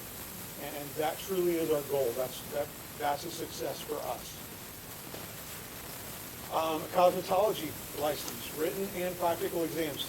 Casey Garcia, a senior last year, and she actually continued to work at it. This is a student who went through our Flex program, graduated through it, but continued to come in and log hours. Our teachers worked with her.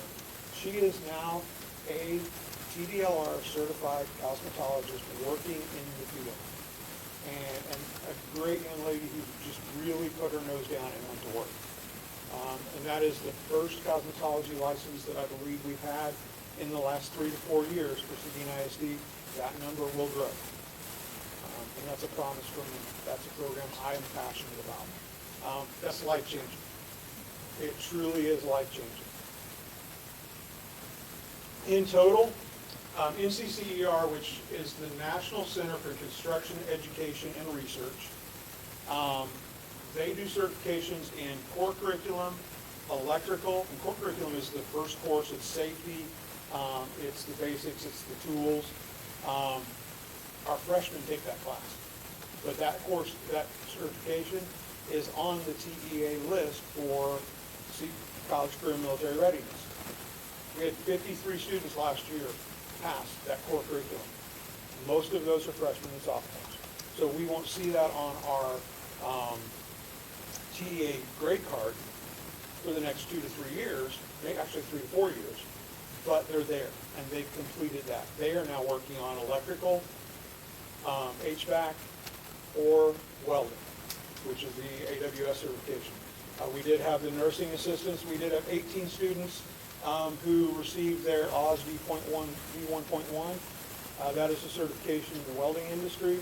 That's a test that is very similar to with students tour United Alloy today and last Thursday. And that is actually a certification that they run their people through, and it's the test they take to get hired. The 8th phlebotomy, we have 8 non-commissioned security officer level 2s. Those are our students who are in our law enforcement program, who now have the ability to go out and it's a resume builder if they're wanting to work security somewhere. Even if while they're going to school, they want to work security to concerts. And that's how I sell it to the students. You want to see concerts for free. And here's your chance. And actually get paid to watch a concert. We did have 7 Adobe Certified Associate students and then the 1 cosmetology operator. So really I believe the total up there is 122. The previous year, because of COVID, we had 2. As I went back over previous years, the most I could find was 25. And so we've exceeded that by almost 100. And that's just because our teachers have really taken that on and have really said, this is what we're going to do. They've bought in, and they are really doing a great job with it. Priority 2 is engaging parents, industry, and community partners.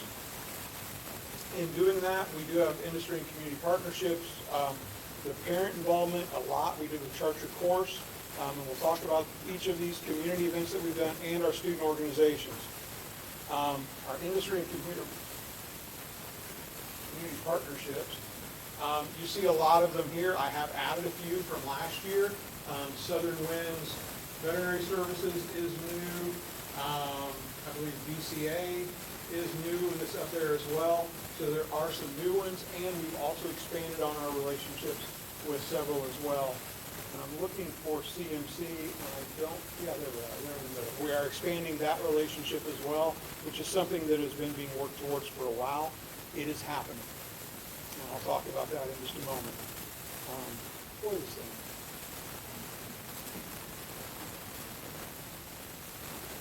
Okay.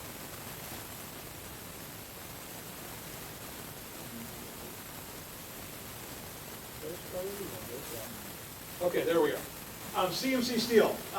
The picture you see here, and I'll talk to you about our signing days. This picture, that is Preston Shield, whose grandfather has worked for CMC, or did work for CMC for 50 years. He is what they call a legacy hire. Preston is currently at TSTC studying welding. He did a summer internship with CMC. He's planning to come back after he finishes at TSTC. That's him signing an agreement to work at CMC. And I don't know if you recognize Bill Vanderwall. That is the head of this plant and a plant in Arkansas for CMC. So they are invested in our school and in our students in a very big way. It's not just talk on their part. And currently Mark Zinsmeister is working directly with our welding classes. He's going to be coming in doing some instruction. He is working with them on safety. Our students are going to be going out to tour CMC. So a really strong relationship is being built there. And it's something we've needed to do. Navarro has a really good model for it. We need to follow and build beyond where they are at. Masters Electric made a very large donation of electrical equipment. I was touring there with Mr. Sepchi. Mr. Sepchi just asked, what do you do with this, basically the scraps when you're done with the job? And they were like, would you like them? So they brought a big truckload of stuff for our students in our electrical program. They're also arranging for us to have access to a scissor lift. We won't own it, but it will be on site and being provided to us by one of their suppliers. And so they've been a great partner, and Mr. Shepsey's done a lot to build that relationship.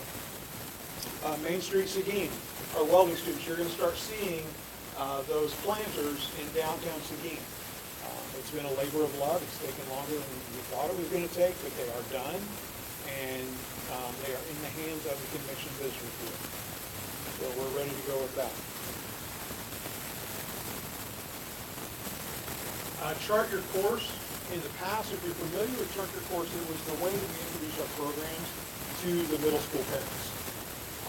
And what it typically was they came into the school and we had ROTC, Fine Arts, Athletics, CTE all set up, and parents had a chance to come in and learn about each of our programs. We weren't able to do that this past year. Because of restrictions on visitors and large groups still that we had in February, we weren't able to do that. We're not going to click on the link today, but there is a link in the presentation that you can go to where you can see videos from each of the different areas, things that were provided to the parents so that they could help their children choose what path they really to chart their course for high school. And so that was, unfortunately, we weren't able to get the parents to come to us, but we tried to get something to take to them.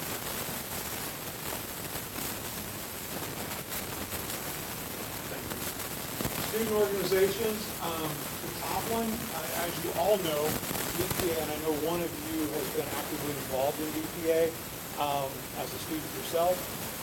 We had a DPA representative this year, Kate LaGore, who placed 4th in the nation. That's incredible. Seguin ISD had a student place 4th in the nation in a highly respected student organization. And that, to me, that's incredible. In business law and ethics, Kate knows a little bit about law. And that shouldn't be as a surprise. I'm really proud of our HOSA program. As you may know, our blood supply in Bexar County and in the greater San Antonio, Austin area is significantly diminished. And they have a day's supply many times. A lot of times where that's all they have. They've canceled some elective surgeries because of lack of blood. And our school, our HOSA program, hosted multiple drives. South Texas Blood and Tissue Center actually cited them as the best donation center of any of the schools that they work with. As a matter of fact, they invited our students to go and participate in a blood drive they held in San Antonio at one of the museums downtown.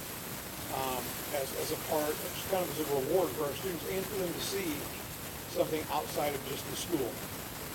John Tapley has done an incredible job there and deserves a lot of credit. We had 45 of our FFA members exhibited animals at local and state shows. We had a tremendous number more of students who participated in LDEs and CDEs, which are their leadership development and career development activities. And so those students certainly excelled and represented Seguin well. Our third priority is retaining and engaging our employees. And we have provided professional growth opportunities for our teachers. One of the things we encouraged this summer was we finally had the opportunity for them to get out. We had many teachers this summer go to conferences for their respective areas. It's difficult sometimes to provide professional development for CTE, because how do you provide professional development that meets a cosmetology teacher's needs and a law enforcement teacher's needs and a welding teacher's needs all in one sitting? So we instead are able to send them out to get those at conferences.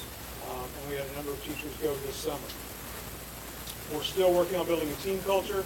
The pictures, you can't really see it, they all have a Seguin CTE polo. And I was going to wear it tonight, and I thought I'd go with the tie, but it's something that they wear with pride.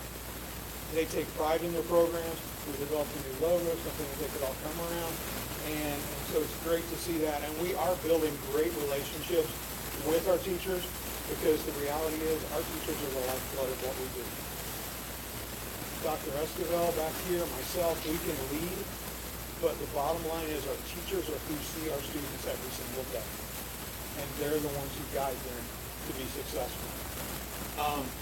Community partnerships, Seguin Economic Development Corporation, we work with them on an IT academy, manufacturing day, which is what today kind of was. Initially, we were told manufacturing day can't happen. We can't go out to industries. As COVID has started to come back, then now we've got people reaching out. And so Manufacturing Month is kind of turning into Manufacturing Quarter because we were here at the end of October, we're at United Alloy, we're going to be in CMC. And Caterpillar is also doing some things, recording videos for us to show in class. We do a Seguin Career Day. In the spring, we had, I believe, 30 approximately businesses or organizations set up in the Wellness Center at the high school, and students from Seguin, Marion, and Navarro all came through and met with them. And I know each of the schools that had students meet with employers on that day had someone employed based on a relationship they developed that day. So that day is a success in my mind. Industry Signing Day, we just did that for the first time this year. We will be continuing it and growing it. It's similar to when a student signs a national letter of intent for an athletic event. And as a matter of fact, we're going to have something coming up just kind of to foreshadow this. You'll be seeing something come out soon as far as a student signing with a prestigious program, CTE program, moving on to the college level. So be looking for that. We do work with Main Street and Convention Visitors Bureau. We have district partnerships with the Seguin Education Foundation. Ms. Follis has come in, and I have a really strong relationship already with her. I have a lot of relationships with local businesses. She has really, and we're working together. And I think it's really going to feed our programs and benefit our students in a great way to have that relationship and to work together. CTTC, I'm working with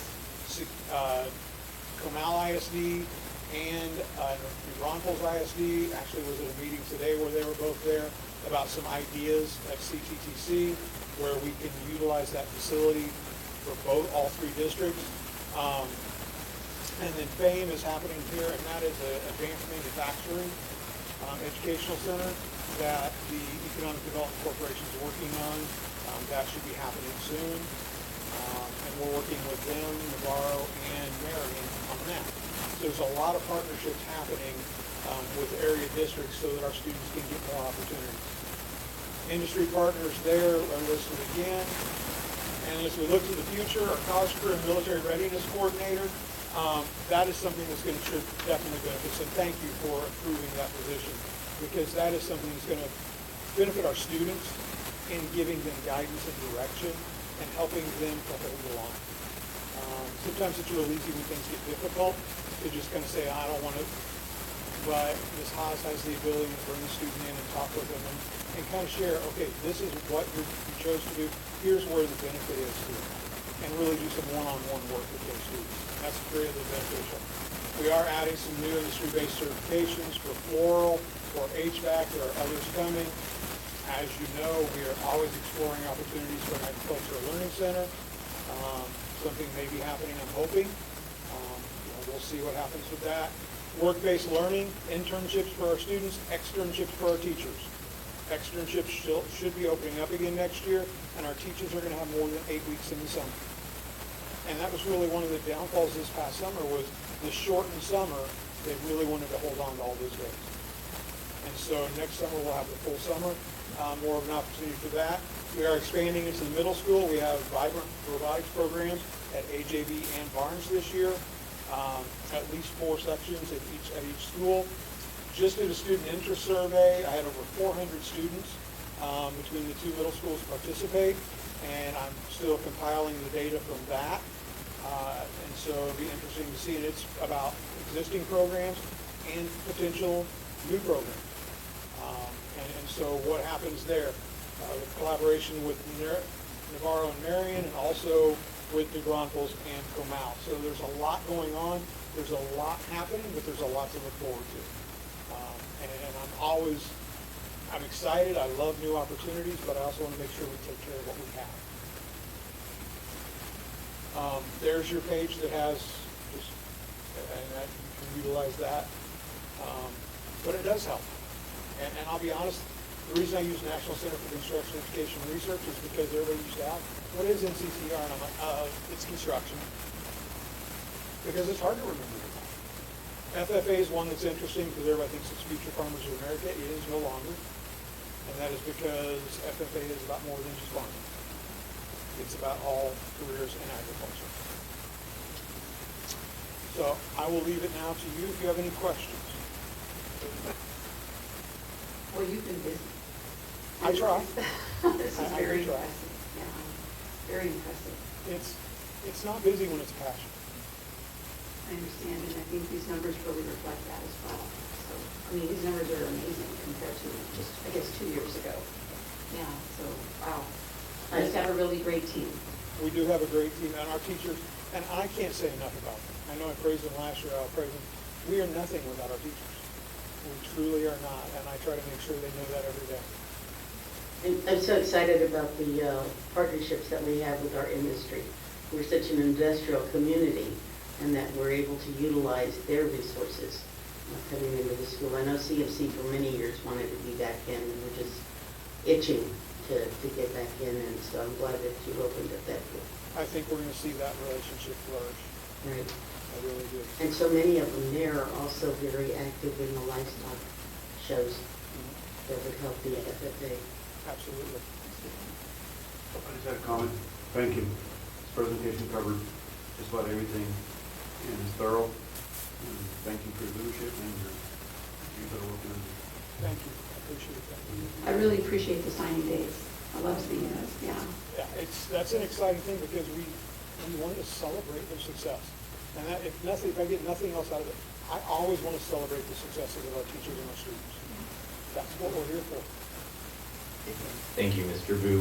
We are really proud of how far we have come in a short amount of time, and CTE programming is so important and part of accountability, and I am just really hopeful and encouraged about what's coming our way because of the numbers of kids who are pursuing and attaining certifications. Thank you. Thank you so much. All right, back to our agenda. Item 4D is fall intersession review. I think we had a little preview earlier this evening. Ms. Jaramillo.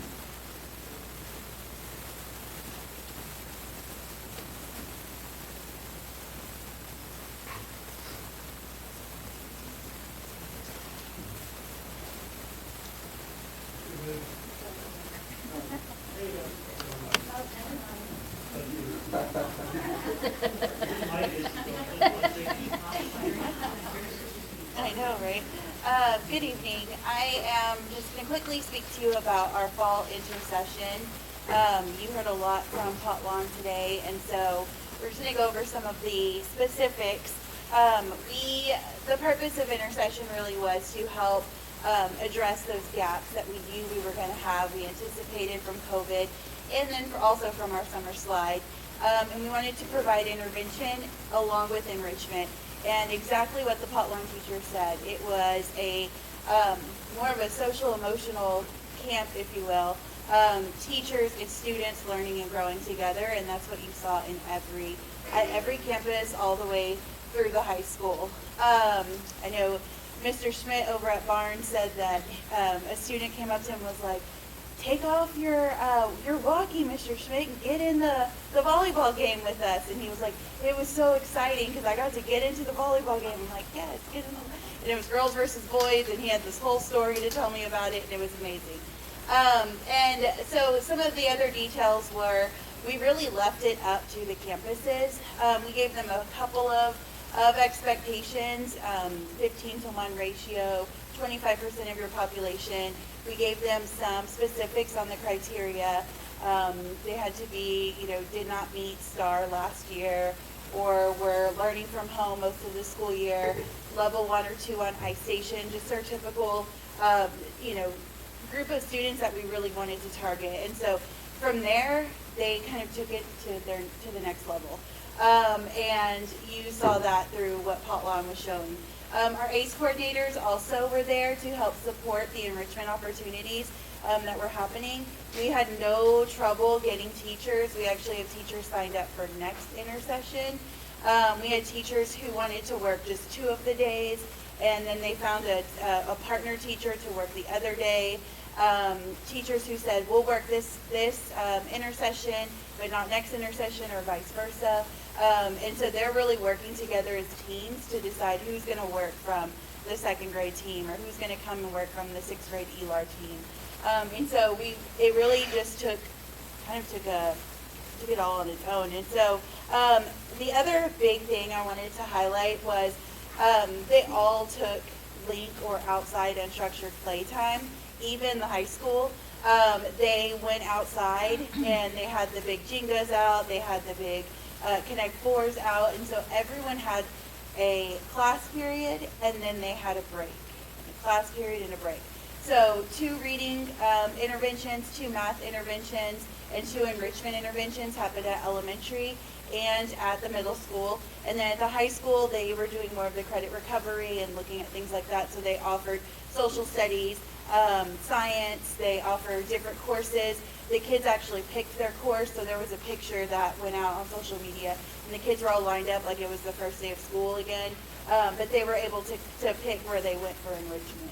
So again, it looked similar across all of our campuses, but everyone took kind of their own turn at what they wanted. This is our attendance for the first Intersession, so you could see 1,000 students first and second day. The third day, again, it rained horribly in the morning, and so we didn't have as many, but still we were able to reach 800 students that day. And so I know campuses were already talking about what they will do next time to kind of incentivize that attendance. But overall, we were really pleased with the amount of students we had. We yesterday talked with the TCC, and the teacher from MBLC was just talking about how excited it was for the kids to come in and just have all of those experiences, and how they're taking what they did during Intersession and doing it throughout the school year now, which is what we wanted. So with that, before I do that, these are our campus leads. They did not get paid extra, so I wanted to put their names up there. We really just asked who wants to lead Intersession, and somebody got chosen.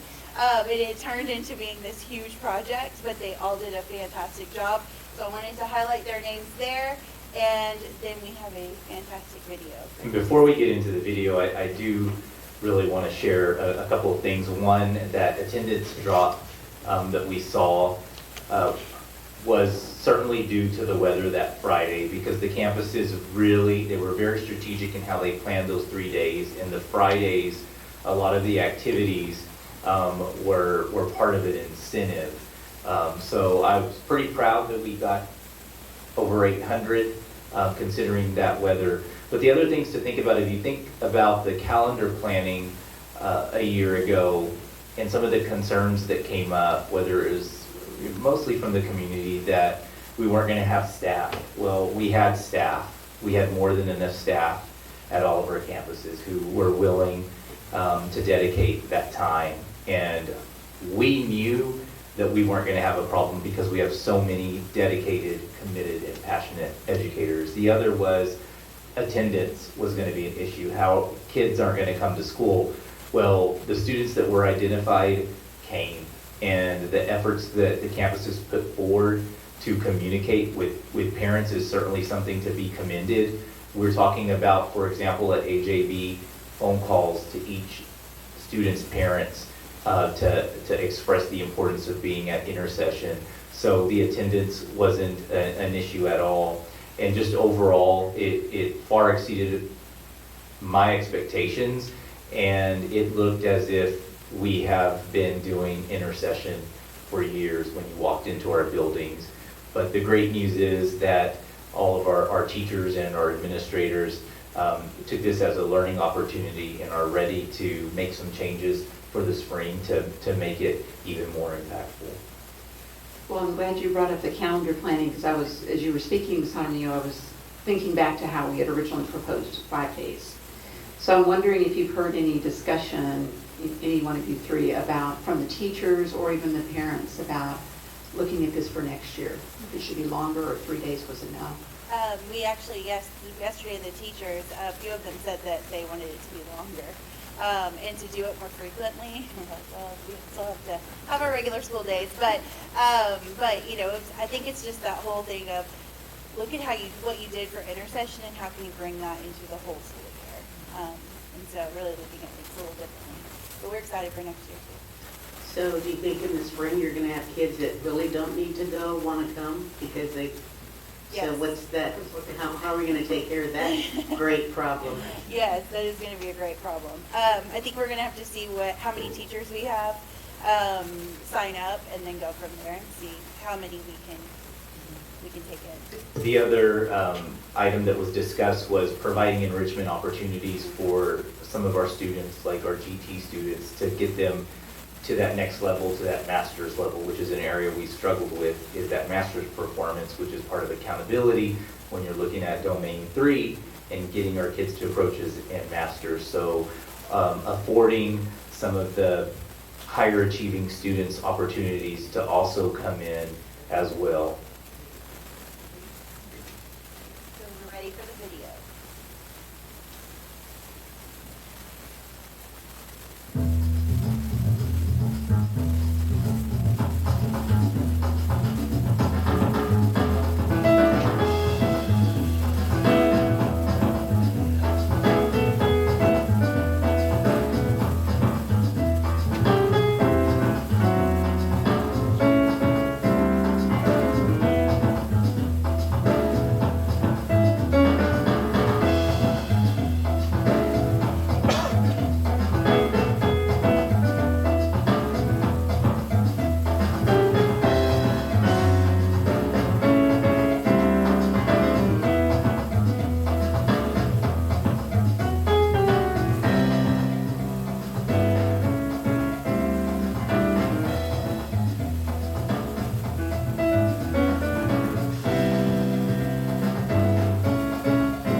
More question, if you could help me out, or maybe some of our other board members, as we get asked in the community by other grandparents who have kids, this must be a going thing in the state of Texas, the intercession things, and each school district handling it different.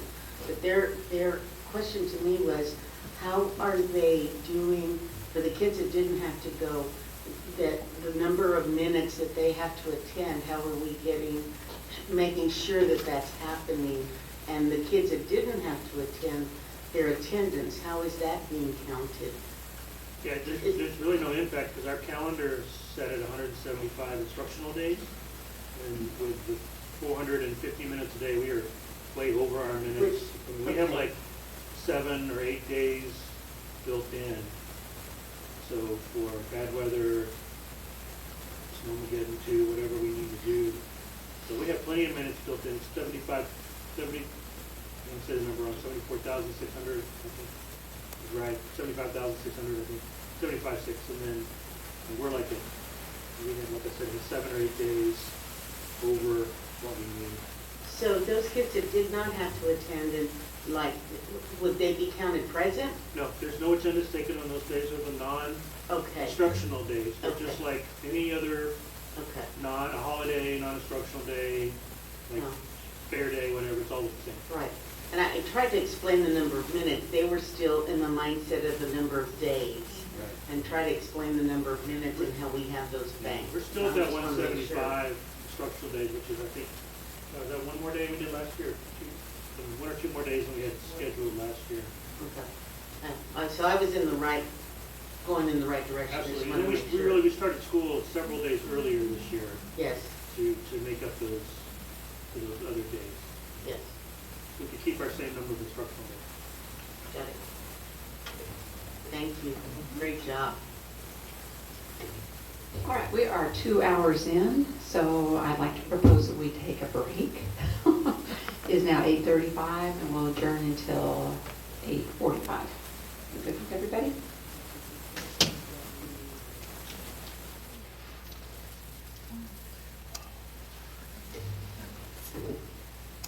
All right, we are back, and it is 8:49.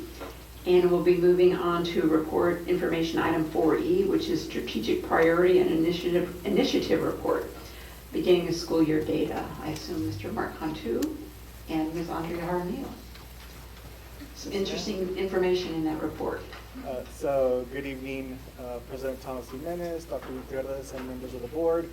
As we go through the presentation, I'm going to start us off with the first couple of slides. It should look really familiar because we got into a habit of doing this monthly, and then COVID happened, and then we went to online meetings and whatnot, and we got off pace, but we're back on it. So I just wanted to ground us back in the work and remind us how we got here. So all this work is tied to our strategic priorities. We've got, through the work that we did with XG, really focused on these 4 strategic initiatives. So the first one, which we'll present on today, is that we increase K-3 literacy, right? That means that we want 100% of our students on grade level, reading on grade level by the end of 3rd grade, that we implement PLCs district-wide, that we use the rigor and relevance framework district-wide, and that we develop a guaranteed and viable curriculum for every student. Whoa, this is sticky. Now I was like, come on, y'all. I'm giving you a feel. Strong thumb. Next one, please. Next one. There we go. So we're going to get back on cadence so that every month you get a report of what's tied to this strategic initiatives. So today we will start again, as I mentioned earlier, with the K-12 literacy. Ms. Jaramillo will guide us through that. In November, we'll jump onto PLC implementation. December, we'll go into rigor relevance. January, our curriculum, and then we start all over again. And so we will follow that cadence. As we work through the new strategic planning process, we will develop this process, and then we'll start measuring that when it's appropriate. But this year, we will continue to use our strategic priorities that we've adopted. They're currently in place, and our initiatives that are currently in place. Okay, so we will move forward with iStation. Before I give you this data, I just want you to know a couple of things. First, we are now testing our dual language students, so our 2-way dual language students and our 1-way. We're testing them in both languages every month. So in this pot of students, you'll have English speakers and native Spanish speakers, and so that does play with the data a little bit. We're testing more students in English and more students in Spanish, so I just wanted to give you that caveat. That's new this year, and that's happening in kinder, 1st, 2nd, 3rd, and 4th. So there are more students in the pool. It's new this year to the district or to the state? To the district. Yeah, for iStation. So we take this monthly, and our dual language students take it in both languages every month. And then they generate what's called a biliteracy report, and they're able to see what they're getting side by side in both languages. So for this data right here, this is K-5, English only. And so you can see, again, the red does not meet right there. Those are our tier 3 students. The yellow, again, wouldn't meet the star based off of the way that this data is run. And then the highest level of green, level 5, would be our MEET students, and then you've got our masters, and then you've got our approaches students. So kindergarten, we're looking at 38% on grade level, first grade 33%, second grade 30%, third grade 49%, fourth grade 47%, and fifth grade 53%. And so that's just based off of our October data. This is a new report that iStation runs, and it compares us to the state. So other students in Texas who took this test in October, okay? So this is how we compare to the state. We are looking at the state's looking at 48% on grade level, and we're sitting at 43% on grade level.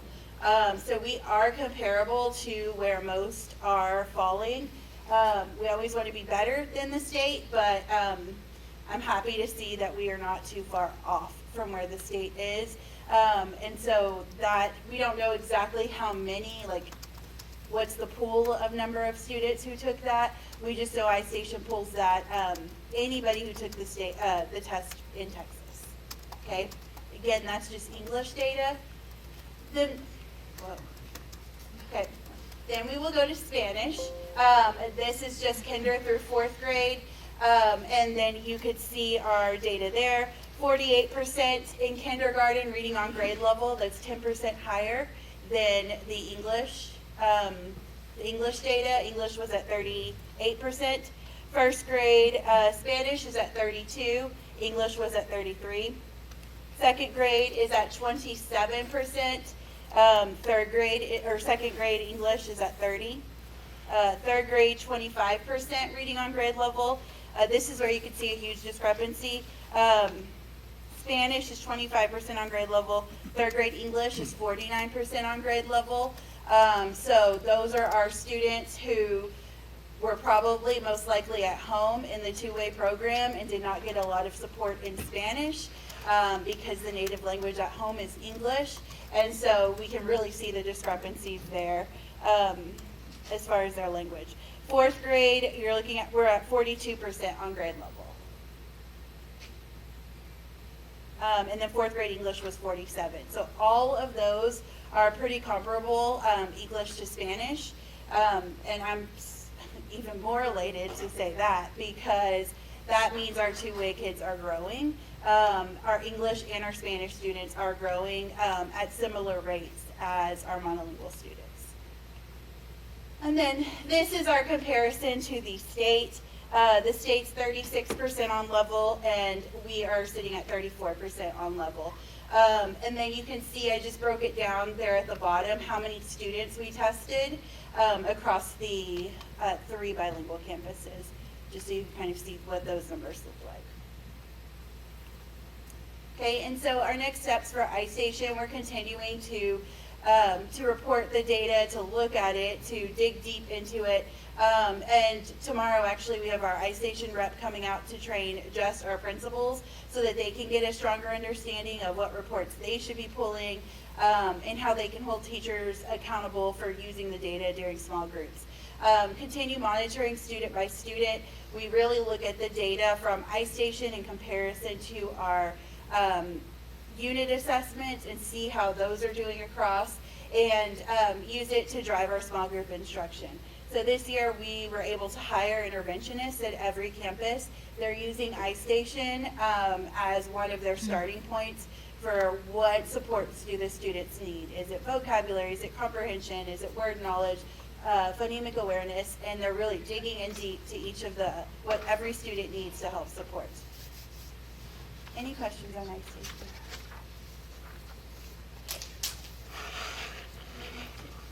Oh, wait. No. So this next set of data is our beginning of year data. This year, TEA released a star-like beginning of year assessment because they realized that students didn't take, or many of our students didn't take the STAR test at the end of last year the way they normally would. So they gave us an opportunity to take a star-like test this year. However, you'll notice in this slide, it says 4th grade reading and math. And the header at the top says math, BOY, so beginning of the year, but it's on 3rd grade TEAS. So that means our 4th graders weren't tested on 4th grade material because they haven't learned that because it was at the beginning of the year. They instead tested on 3rd grade material just to make sure where are they in relation to what they should have learned last year. So when we go, I'm not going to go column by column, but I just want to set it up so y'all can read it a little easier. We have the number of testers, each campus approaches number, approaches percentage, how they did as a 4th grade last year at the end of the school year when they took the STAR assessment. And then we compare it to how they're doing this year when they took the assessment at the beginning of the year.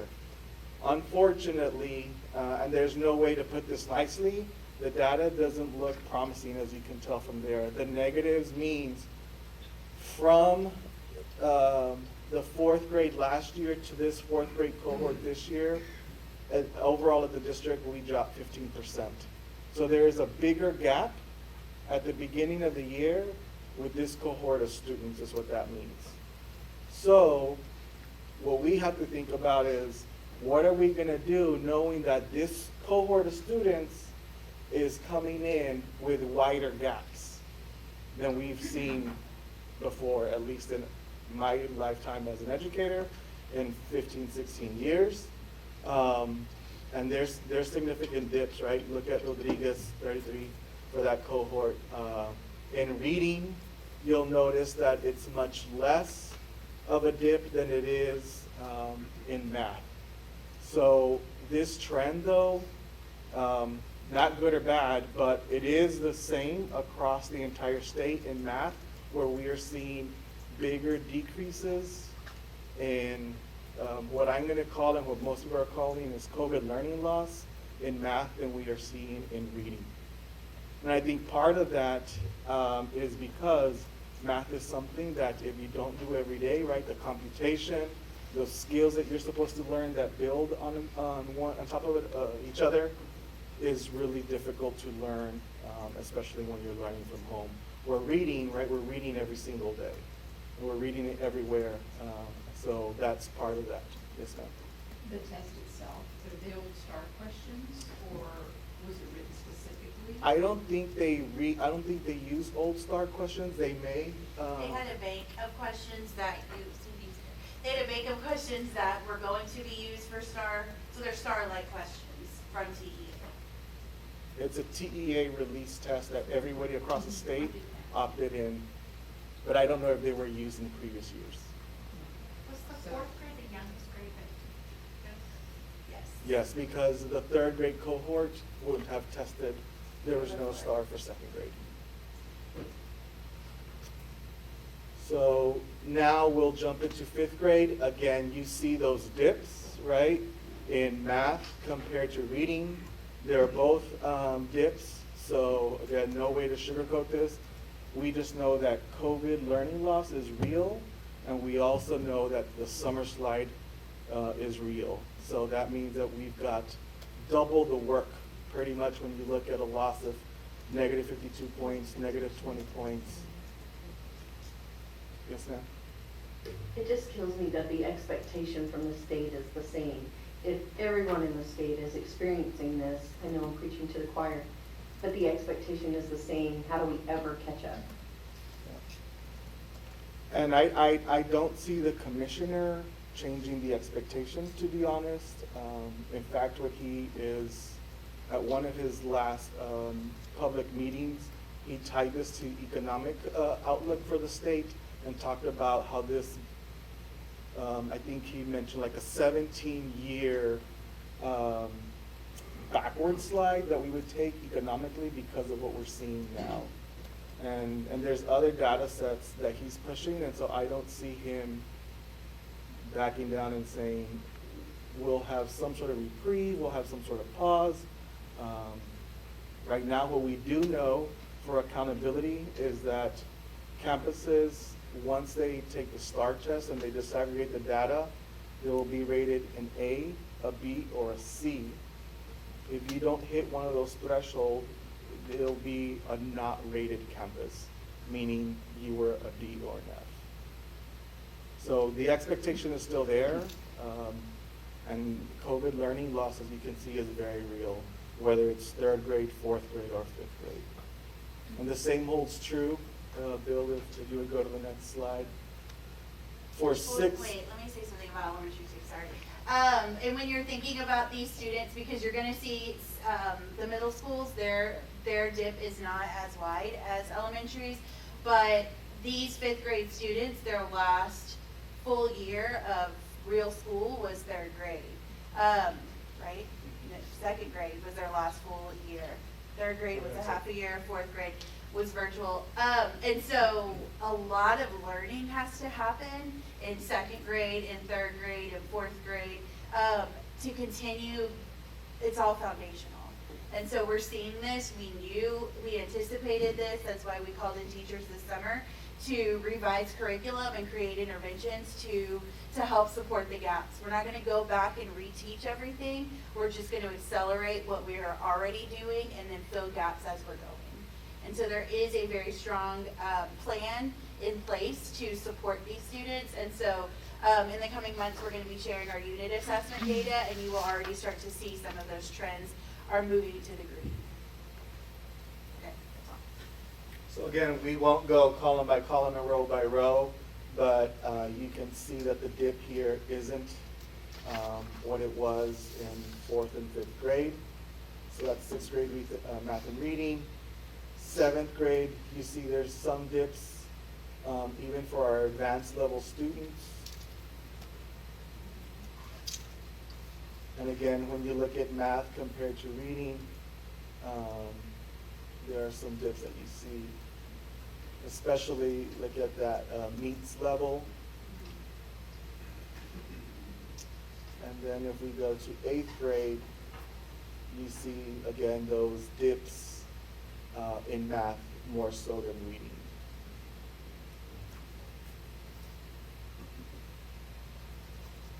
Questions about either of the data sets or anything moving forward at this point?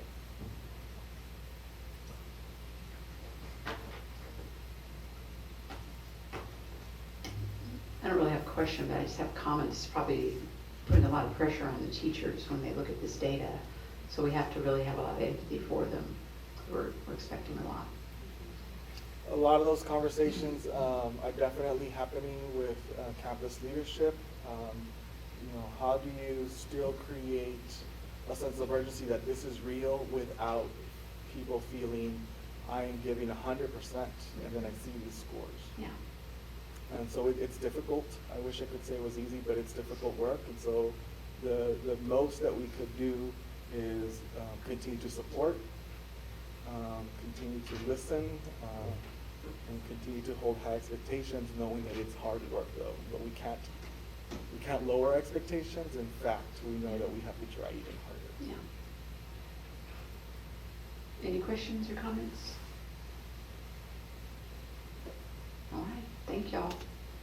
See you next month.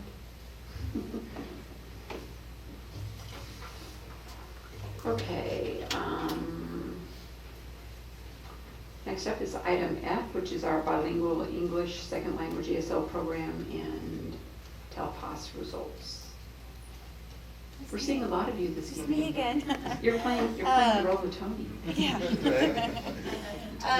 First, I want to introduce our multilingual coordinator. This is Miss Cindy Lassiter.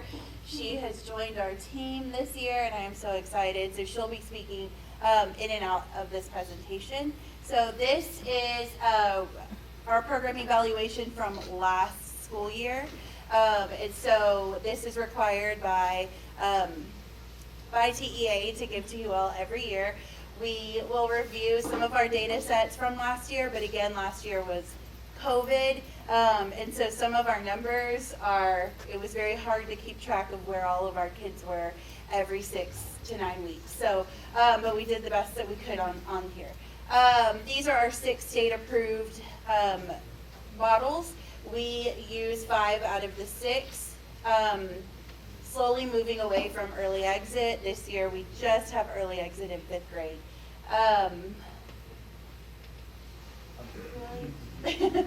Okay, there we go. So starting off with our one-way program, again, last school year. So the one-way program is just the the native language speakers in the classroom and the one bilingual teacher. We served, I'll get there, y'all. Okay, we served 63 students at Ball with 4 teachers. One of those teachers was virtual. Potlawn, Kinder 1st, 2nd, and 3rd, 87 students. Kinnicky, only in 3rd grade, 23, and Rod, only in 3rd grade again, 25. And the way that we did virtual last year for our dual language campuses, we had one dual language teacher for the district, so that one teacher would take all of Kinder. One teacher would take all of 1st of those who went virtual. And so that's why I was saying sometimes those numbers look a little, they'll look off later in the presentation. It's because those kids may have been Kinnicky kids, but they were being served by a teacher at Potlawn, or vice versa. If that makes sense. Okay, so two-way, we know this is our Pride program. We serve both monolingual students and native English and native Spanish students. You can have 2 teachers, one ESL certified, that would be teaching the English portion, and a bilingual teacher who could be teaching, who must be teaching the Spanish portion. And here are our numbers there. K1-2, you can see the differences between our L's being served and our non-L's being served, and the number of certified teachers, either ESL or bilingual. We, this year, have started, this school year, we started two-way at Potlawn Elementary. So next year when we do this again, you'll be seeing numbers from Potlawn as well. And then finally, our early exit program. This one is where we're trying to transition our students to an English-only environment as quickly as possible. This teacher must be certified bilingual teacher. Last year we had this program in 4th and 5th grade only, and then you can see our numbers of L's being served with our number of certified teachers there as well.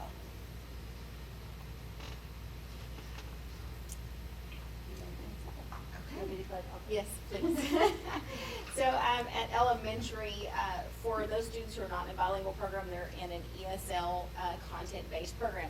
What that means is for an ESL program, we have 2 programs. We have content-based, where all of the content area teachers are ESL certified, or we have a pull-out program where the ELAR teacher is ESL certified. So we have 2 different programs. At elementary, we just do content-based, where the science, math, English teacher, and social studies teacher are all ESL certified. Which they're self-contained, so it makes it a little easier. Yes, they're all in one class. So these are the numbers for last school year, K through 5. We don't have a lot of ESL students on our campuses because most of the students are in a bilingual program.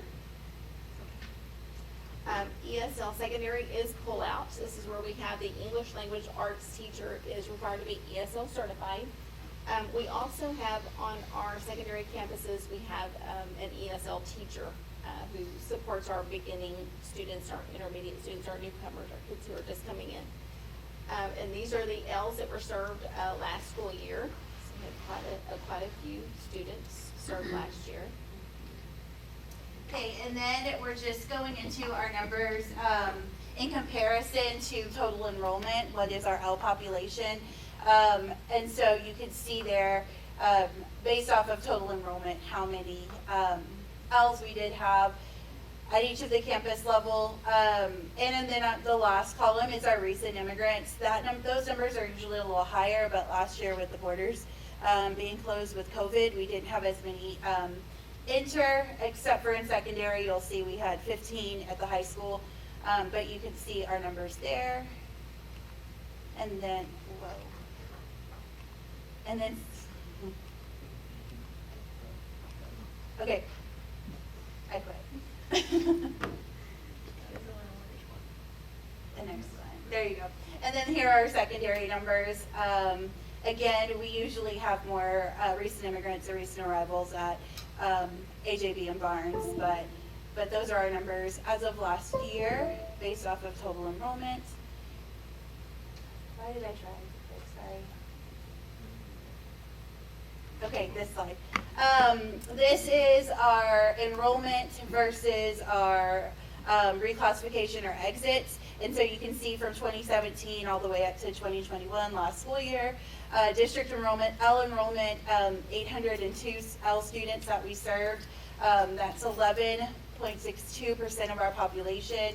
We had 20 exits, which is 2.5%. Reasoning behind not having a lot of exits, we had to get kids to come in to take the test. It was not required that they come in to take the test, the TELPAS test, so we had to call, we were calling, trying to get them to come in to take the test. They also had to get advanced high in each and every domain, so listening, speaking, reading, and writing. The reading test is equivalent to getting a meets level on STAR, and so it's very high level. And as you could tell from our data from the previous presentation, we're working on getting our, getting those levels up. Next slide. And then these are our parent denials and our monitored. Over the last few years, you'll see our parent denials have upped. I think with moving away from Vogel, we have some students there who wanted to remain in the program, or wanted to remain at Vogel, which is understandable, and so 4th and 5th graders wanted to stay, so those parents denied.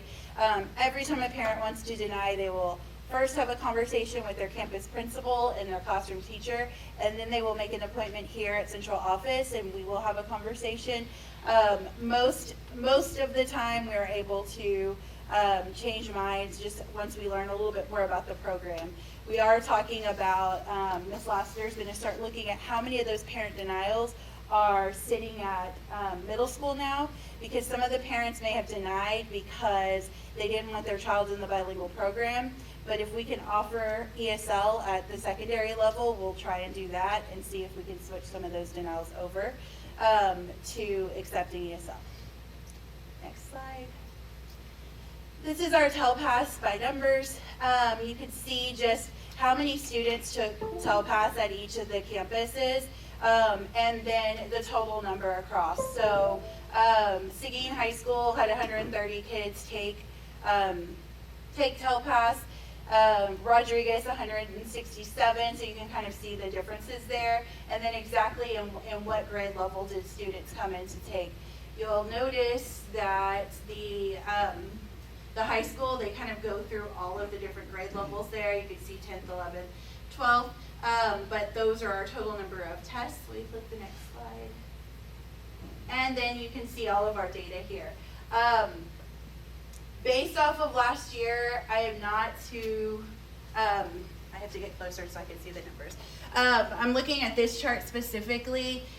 Decreased composite rating. So a composite rating is the listening, speaking, reading, and writing all taken in 25% and then divided. Decreased 109 students, decreased in composite rating. That means they went down. So they could have been advanced and then they moved to intermediate. But we had 145 students who increased, so who went up a level. And I think that is pretty powerful. We also had 231 kids who maintained their level. So during a COVID year, that's not bad at all. Especially knowing that some of our students may have been at home in a Spanish-speaking only environment, came back in to take an assessment that was purely in English at a meets level on STAR, and they're still performing, similar to what they did last year. So with only 109 of our students decreasing, we know who we need to target to move forward for next school year. And so our next steps, we do work with a consultant, Ms. Barbara Kennedy. She was previously the TEA director over the bilingual department. Working at TEA, she now consults with us. She will be coming November 3rd to do a training here with our teachers. And so we meet with her regularly. She's like on speed dial. Planning meetings with our dual language teachers still to increase that level. And then Cindy's gonna talk about her work at secondary. So what I have been doing is working with our ESL teachers. They come in every few weeks and I work on some strategies with them for the classroom. I have reached out to the academic deans at both middle schools and the high school, and we'll be planning with them for PLCs to start working on shoulder construction strategies with their content area teachers. We've also rolled out Summit K-12, which is to help our students practice and prepare for the TELPAS test. And we'll be working on strategies to help the kids with the testing. Did I miss anything? I got it. No, and I'm just really excited to have someone who can zero in on secondary and really support those students. She's been in every LPAC and academic LPAC where we're talking about the kids' data and their scores and their grades, and being able to really pinpoint and target our areas of need. And that has just not been, I haven't been able to be everywhere the last few years. I don't know why, but I haven't been able to be everywhere. And so that's somewhere where I was like, you've got to sit with secondary and just be there for them to support. And so we're already seeing things turning around. And she's starting to pinpoint specific needs. At the elementary level, we've got our dual language instructional coaches. We have 2 of those. And we have an academic dean who sits at Pot Lawn and works there. But she is also a dual language expert. And so basically we have a dual language instructional coach at each of our campuses. That's amazing. Our teachers have someone planning with them every single day. We are also privileged to have dual language interventionists at each of those campuses. So those interventionists are pulling our dual language students, whether they're in the one-way program or the two-way program, and pulling them for specific intervention. So when I talk to parents who are about to deny, I always say that there is somebody who is working with just your kids, only 6 classrooms in the whole campus, and they're not working across all of the other, all of the other classrooms. They're specific for just your kids. They're gonna have more support. And so the teachers are really feeling that, because at some points in the day, they'll have the teacher pulling a teacher table, the interventionist pulling a teacher table, a para pulling a teacher table, and an instructional coach walking around. So we are fully staffed. I'm very excited about that, and lots of support for all of our teachers. And that's it. Any questions? But now it won't click. There we go. Those are all of our bilingual teachers. Kinder, first, second, and third. Yes. It's a lot of them. Questions with it? Mr. Guetta? Oh, yes. So is this the first time we brought a consultant in to help out with support? No, we had her, she was our consultant last year as well. Oh, okay, that's good. Yes. Mm-hmm. I'm really grateful that we're fully staffed. It makes a big difference. Yeah. Huge difference. And to say that we have 3 instructional coaches and our interventionists are all bilingually certified as well. That's not being said in a lot of districts, and so Yeah. we're very blessed. Yeah, we are. Thank you. Well, wait but just a second. So, Cindy, I want you to know you're in a very prestigious club. There are 4 Cindys in the room right now, and we're definitely dominating this room. Definitely, I love it. Okay, thank you. Thank you.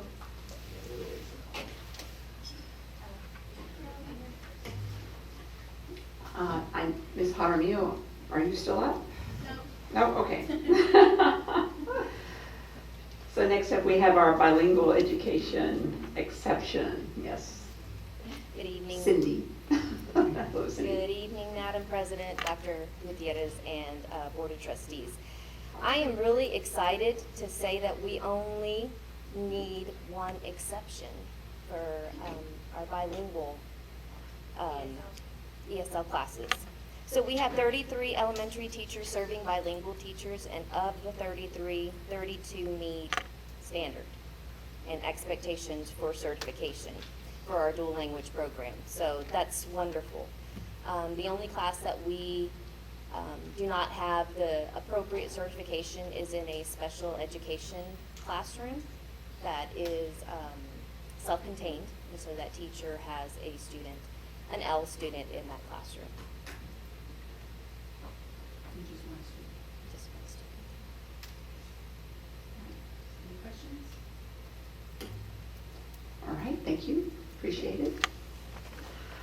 And the last of our reports is the report of the Board of Trustees continuing education hours. So as the trustees all know, we have hours that we're obligated to put in for training. We have 4 different tiers. Tier 1 is an orientation. Tier 2 is team building, 3 discretionary continuing ed, and Tier 4 is student achievement. So Nancy's put together a very nice chart for us, and I can say that we have all exceeded our training. Mr. Jenkins has had 9 hours in continuing ed, Mr. Guetta 18.25, myself 7.5, Ms. Duncan 5.0, Denise Crittenden 5.0, Mr. Amador 9.5, and Ms. Moreno 9.0. And in the others, we pretty much took care of most of those during different types of team building or workshops. And with our cybersecurity, child abuse, open meetings, and public information app, we've gotten all those hours in as well. I do want to say these numbers seem a little low to me. They probably seem low to y'all as well. We have exceeded our hours, but I myself am looking forward to attending in person, I hope, some conferences this coming year. I see a lot of nodding heads. COVID. It's because of COVID. Yes. We had a slide, a COVID slide, you're right. All right. At this point, we're going to go into closed session. We're going to adjourn pursuant to the following sections of the Texas Open Meeting Act, Section 551.071, 551.074, 551.076, and 551.129, which is consultation with legal counsel, including possible telephone consultation with legal counsel as necessary to address legal concerns, implications, answer any legal questions regarding posted agenda items. Specifically, we're going to look at 2020 census and rezoning of single-member districts and the deliberation regarding security devices and protocols.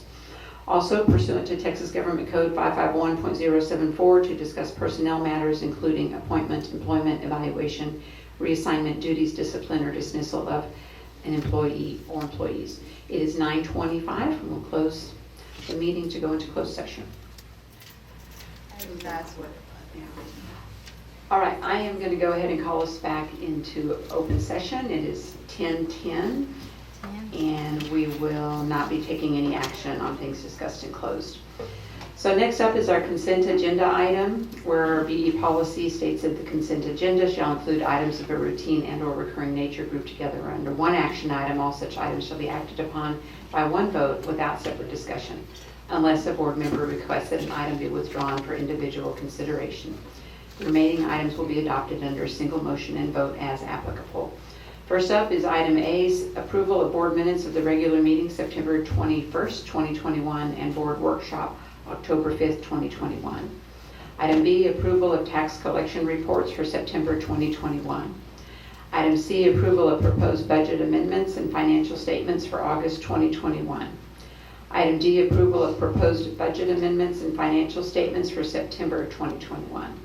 Item E, approval of donations received September 2021. Item F, approval of investment report for the first quarter ended September 30th, 2021. Item G, approval of tax roll levy for the 2021 tax year. Item H, approval of district-wide HVAC systems maintenance equipment parts and repair services, which is RFP 2102. Item I, approval of district-wide plumbing systems maintenance equipment parts and services, RFP 2103.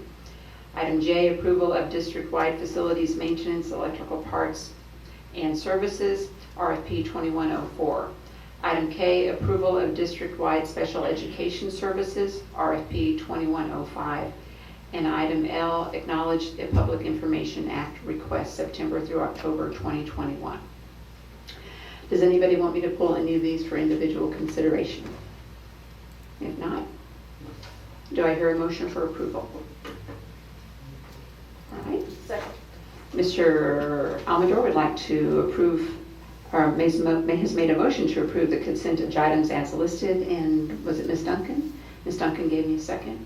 Any further discussion? Not. All in favor, raise your right hand. Opposed, same sign. Motion carries 7-0. Moving on to our action items. First up, we have to adopt a resolution for the replacement of mechanical hydraulics at Kennedy, Potlawn, and Vogel Elementaries to select a construction delivery methodology, identify a weighted criteria to be used in selecting a contractor, adopt prevailing wage rates, and delegate authority to the superintendent or his designee to take actions to procure construction services. Hi, Tony. Good evening, President Jimenez, Dr. Gutierrez, members of the board. Is this coming through? Yeah. Okay. So this is the process we go by in order to start the bid for a construction project. And what we are looking for is replacement of mechanical hydronics. And I have basic information on what that is, but if you'd like more, Mr. Bill Lewis is here to give you lots of details on what mechanical hydronics are. But essentially, it is the cooling and heating mechanism of pipes filled with liquid that goes through a building. So that's the accountant's version. I don't think too many engineers would appreciate it, but you get the idea. So it's quite a complicated thing, and it requires an engineer. It does not require an architect, but because it does require an engineer, we do have stamped engineered plans, and those plans are identical for the 3 properties that are listed here. So the bid will actually go out for all 3 properties, and respondents will have the opportunity to do the work on 1, 2, or all 3 of the projects, but they're identical. And this will take place in the summer, is that correct? Well, you know, I'm not exactly sure. Okay. Yes, all work will be done, day we get out, the day we come back. Okay. So what we're doing here is we're asking that the board approve the delivery method of construction, and that would be competitive sealed proposal. And then the other items that are listed there that are required when we go through this process, prevailing wage rates, as well as the criteria that will be used to select a respondent. If we receive your approval to do that, then we'll post the bid in November and have a recommendation to you in January. And then subsequent to that, we'll meet with the timeline as Mr. Lewis. Madam President, Yes, ma'am. I move to adopt the resolution for the replacement of mechanical hydronics at Kennedy, Potlawn, and Vogel Elementary to select a construction delivery method. Okay. I have a motion from Ms. Duncan. I have a second from Mr. Amador. Any further discussion? All in favor, raise your right hand. Opposed, same sign. Motion carries 7-0. Thank y'all. Next up is to adopt a resolution approving the parking lot expansion of the Guadalupe Appraisal District. Yes, and you may actually recall that just prior to COVID-19 breaking out, you approved a resolution for some expansion work at the appraisal district. There were some delays and then subsequently some adjustments necessary to that expansion project. And so now as a result, they're asking that you re-approve a resolution. This is specifically for a parking lot expansion associated with their property there. And it does bear noting that there's no additional cost on the part of the district. It's just a formality. All right. Mr. Amador, I know you drive on that parking lot. Does it need replacing? Okay. All right. Do I hear a motion for approval? Madam President, I move that we adopt a resolution approving the parking lot expansion of the Guadalupe Appraisal District. I have a motion from Ms. Moreno. Do I have a second from Ms. Crittenden? Any further questions? If not, all in favor, raise your right hand. Opposed, same sign. Motion carries 7-0. Next up is consideration and approval of district and campus performance objectives for the 2021-22 school year.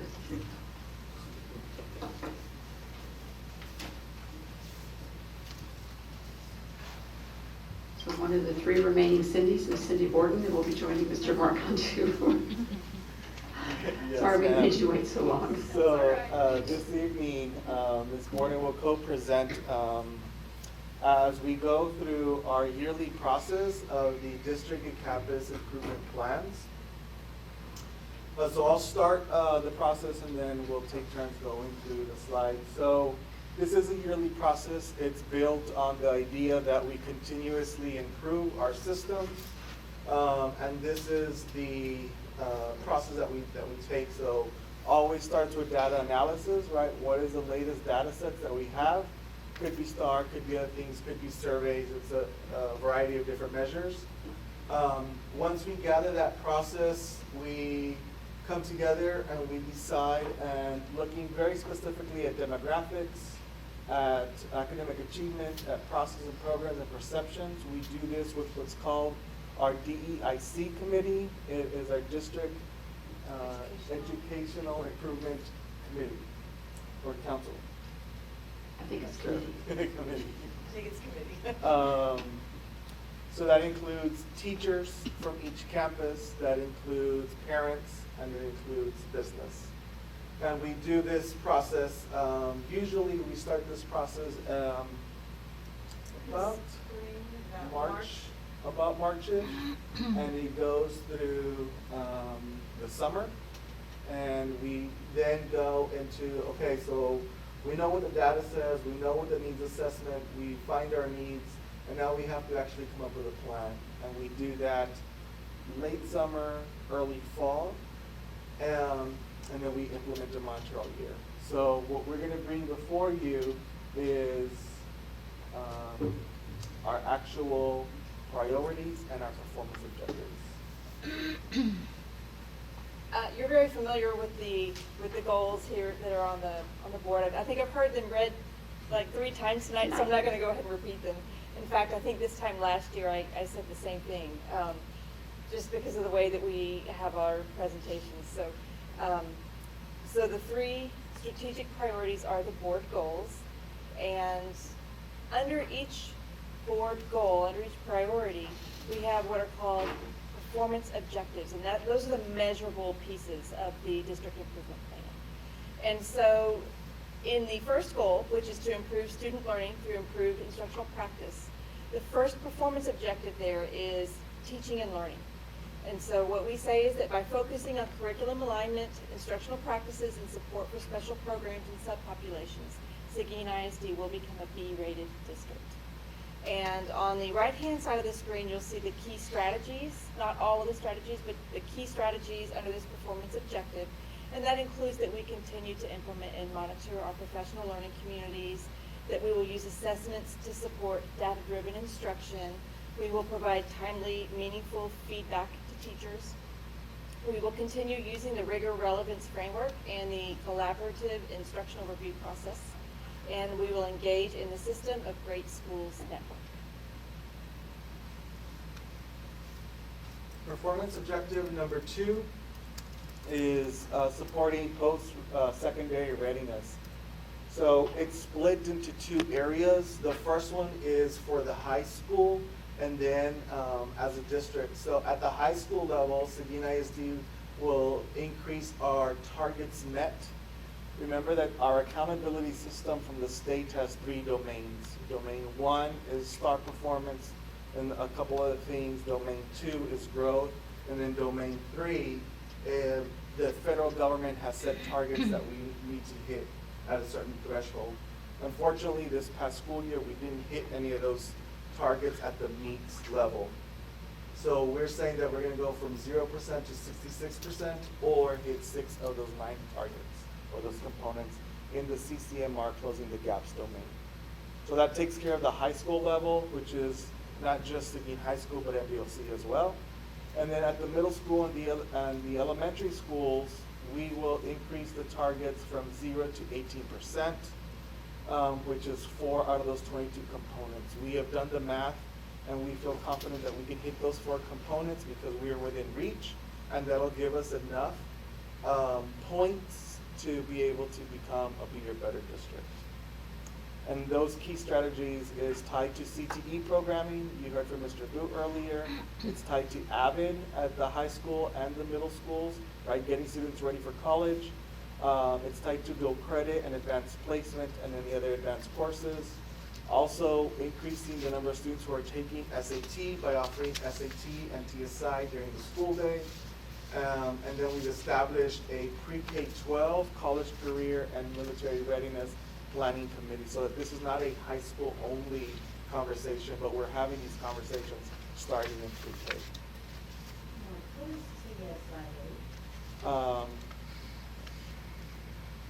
CSIA? Texas Success Initiative Assessments. So that is a test that every high school student must pass in order for them not to take remedial courses when they step into the university. And we're not gonna do PSAT We offer PSAT as well. during the school day? Yes, ma'am. And the state pays for that now. They just started that last year. We would have launched it the year before, but COVID shutdown interrupted So that. that's for the, starting in the middle school? Or They will not pay for the middle school, so we will start at the high school. freshman, sophomore, and However, we do have TSI testing in 8th grade, so that students can enter the early college high school program their freshman year. do we pay for the SAT? No, we will pay for the SAT once in their high school career. And I know it's good that they take those tests, but I think over the last 2 years because of COVID, most universities have been, do you think that's not going to continue? I've heard both sides. It's up to each university. What I've heard is I know they continued this past year, and they will probably continue this year. We'll see. Again, I think what universities are realizing is that it truly isn't the measure that they thought it would be. And so now they're finding other ways to measure student performance as they're entering the university. That being said, right now TEA is not considering removing that from their accountability. So they're still going to keep that as a measure. So we have to continue again to offer the test as if things were running as normal. The third performance objective under Goal 1 is the whole child social emotional learning component. And our measurable objective here is, it's a bit lengthy, but what we intend to do is use the panorama survey as a way to measure how we are helping our students grow in their SEL areas. The panorama survey, all of our students take the survey, and it measures many different things. And so we've selected 3 components, and you can see our baseline data there from the spring of 2021. And that is our baseline data. We expect to increase 10% on each of those components by the spring of 2022. Mark, can you address that question? So perseverance, right? So the way they measure that is through a series of questions on that survey that really just determine that students continue to push. So I'll give a good example. I walked into a 6th grade math class. We're offering a brand new rigorous curriculum called Carnegie Math this year. And I sat with a student and he was kind of just playing around. And I said, tell me about this math program. And he said, it's really hard. And I said, well, tell me why it's hard. He's like, wow, it's just hard. I said, well, have you tried it? Show me why it's hard.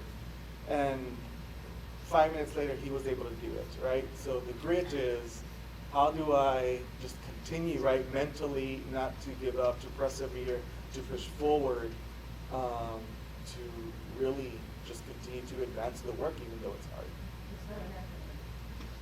But it's like, what is the written in all caps? Yeah. So. Well, you can see that the key strategies surrounding this performance objective are to provide mental health services through continued use of our CIS counselors, continue to provide support to students, families, and in campuses to increase attendance. We are expanding the LINK program to the next grade level into all of our campuses.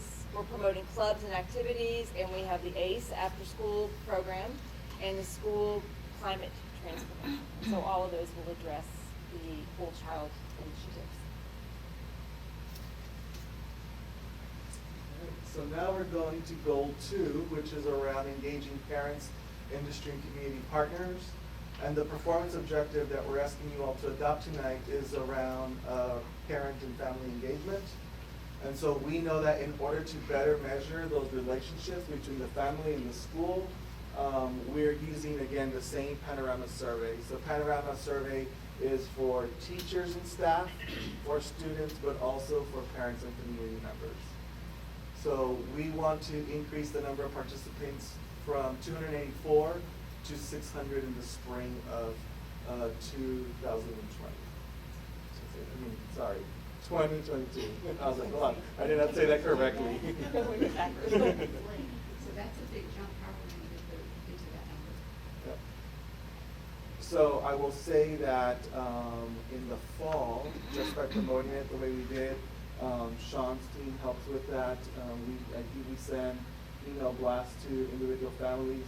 We were already at 400 plus surveys, so we feel confident we can get another 200. The second performance objective under the second goal is around public relations and communications. And so we will continue to promote student and staff achievements in programs and services that benefit the school community through the use of social media. Visibility will be measured by an increase in the number of Facebook followers and Twitter followers from last year to this year. And so we're going to do this through promoting communication through district and social media outlets. We're going to promote the use of social media through our campuses, and we will also provide training to the campuses so that they know how to effectively use social media. And performance objective number 3 here is around our partnerships. So how are we going to increase that, and what do we want to see? So we are going to say that we're seeking a 50% increase in active participation, being present in events, but also hosting new events. So how we're going to do that is the continued work with the Seguin Area Chamber of Commerce, the Economic Development Corporation, our increased leadership opportunities for us to participate in community-based events, and then of course partnering with our community mental health organizations, because that is really something that we're seeing that COVID-19 has really increased that need for that mental health. And CTE with all the stuff that he's doing. Correct. Really will take us over 50. The third and final goal has one performance objective under it, and it's surrounding recruiting, retaining, and engaging effective teachers and administrators. And so we continue to strive to achieve a turnover rate of less than 15%, and that's a teacher turnover rate, and an administrator turnover rate of less than 10%. So the strategies there are to continue providing research-based continuing leadership development programs, research-based mentor programs, competitive compensation packets, targeted professional learning, and instructional support to teachers in the virtual learning environment.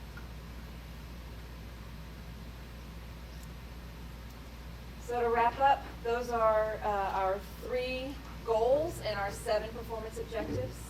And we continue to do the work throughout the course of the year. You saw several presentations this evening that have already lightened how we're doing the work. Oh, I thought I did that. Please do. So what you will see as part of your packet is about an 80-page document that just goes campus by campus and outlines their goals, which are the exact same across every single campus. But where they change is the performance objectives. So we ask them to do the same exact process, engage in the same exact process that we do, but at the campus level, and they'll each these. I certainly appreciate that this document has lessened to 3 goals and objectives, because I remember the day when we were hitting 50 and 80. And that was hard. Oh, yeah. And we had a lot of, it was a thick document. So I appreciate that we're really targeting in the bullseye. And the idea, thank you, the idea is to create, just connect all those dots between a strategic plan, right, coherence, across everything we do. And so what we're doing on Friday and Saturday is going to spin off of this, correct? Correct. So we will keep our 3 strategic priorities, but we have to revisit the strategies now. And so this is going to kick off our next strategic plan. Yes, sir. Couple quick questions. So how many communities and school reps, do we have one in each campus? There are 6. There are 2 at the high school, 1 at each middle school, and Batlan and Jefferson have the communities and schools. We had hopes of possibly expanding prior to COVID because they do a lot to support a lot of these efforts, specifically with engagement. But this is year 5 with CIS, and we've gone from, over the 5 years, we've gone from 2 to 6. And the only other question is that you mentioned the panoramic survey. Is that, I'm assuming it's in English and Spanish? The panorama survey, so I believe it is only in English. And that's for the parents? Yeah. What it might do, Bill, will the translation on the web translate it? Only if it's within their Browser. Their website. Yeah, so it might translate it. I'll check for you, sir, but I'm almost positive that it's only English. Okay, thank you. Is it possible that they develop the Spanish one? I'll follow up. Because it's nationwide. The company is, several years, so I'm sure that they have several languages. Yes, they have it in Spanish. They do have it in Spanish? I was gonna say, I would have caught that, yeah. They do, I just looked it up. Thank you. Good. It'll be a good addition. So as I looked over each of the campus plans, I kind of enjoyed reading their mission statements. They're very reflective of each campus. And it looks as though they really zeroed in on their data and know what they need to do specific to their campus. So kudos to them. It's hard to zero in your data, the way it is. There's so much to look at. Yeah. All right. Are there any further questions? If not, do I hear a motion for approval? Madam President, I move that we approve the district and campus performance objectives for the 2021-2022 school. All right, I have a motion from Ms. Moreno, a second from Mr. Jenkins. Any further discussion? Not all in favor, raise your right hand. Okay, motion carries 7-0. Thank you all for everything. It's a lot of work. Thank you very much. We'll see you Friday. Some of us. All right, next up is item 8D, which is consideration of the submission of the class size waiver to TEA. Ms. Cindy Moreno. Good evening once again, and this looks a lot different than it did last year. We had quite a few classes that were over the 22-to-1 ratio because of COVID and the virtual classrooms. But this year, we're asking that you please approve the submission for a waiver for 1 classroom. We've gone over by 1 student in a bilingual classroom, so that classroom is at 23-to-1 instead of the necessary 22-to-1. Okay. Any questions? Do I hear a motion for approval? Mr. Amador, to approve the submission of the class size waiver to TEA for the 21-22 school year. Do I hear a second? Second from Ms. Moreno. Okay. Any further discussion? Okay, all in favor, raise your right hand. Opposed, same sign. Motion carries 7-0. And then our last item for action is our personnel action for our professional employees. Like we have 5 elections and 3 resignations. Yes, ma'am. We have 2 virtual teachers, Jennifer Hine and Kelly Smith. Kelly Smith is a former Seguin ISD employee, so we're welcoming her back. And we also have a Barnes special education teacher, a special education teacher at the high school, and a music teacher at Minor Elementary. Any questions? I do have one question. How many more vacancies do we have? We're doing pretty well right now. Good, good. It's Yes, good we news. only have one. Only one, okay, that's fabulous. All right. Do I hear a motion for approval? Madam President, I'll make a motion that we approve the personnel action professional employees. Okay, for the 2021-22 school year. Do I hear a second? Second. Second from Ms. Duncan. Further discussion? Not, all in favor, raise your right hand. Opposed, same sign, motion carries 7-0. All right, thank you. To wrap up the meeting, are there any comments from the board or requests from the board? Anything else? And so, just as a reminder, for those of us who can make it on Friday, breakfast is at 8:30, correct? And the meeting starts at 9. How many people are we expecting? 60. 60? That's a good number.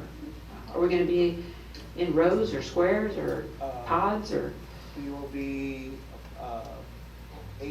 7 to 8 people per table. Okay, Yes, in these 2 weeks. okay. All right, all right. Nothing else? All right. Do I hear a motion to adjourn? Second. I have a motion and a second. All in favor, raise your right hand. It's 10:38. We're going to now adjourn this meeting.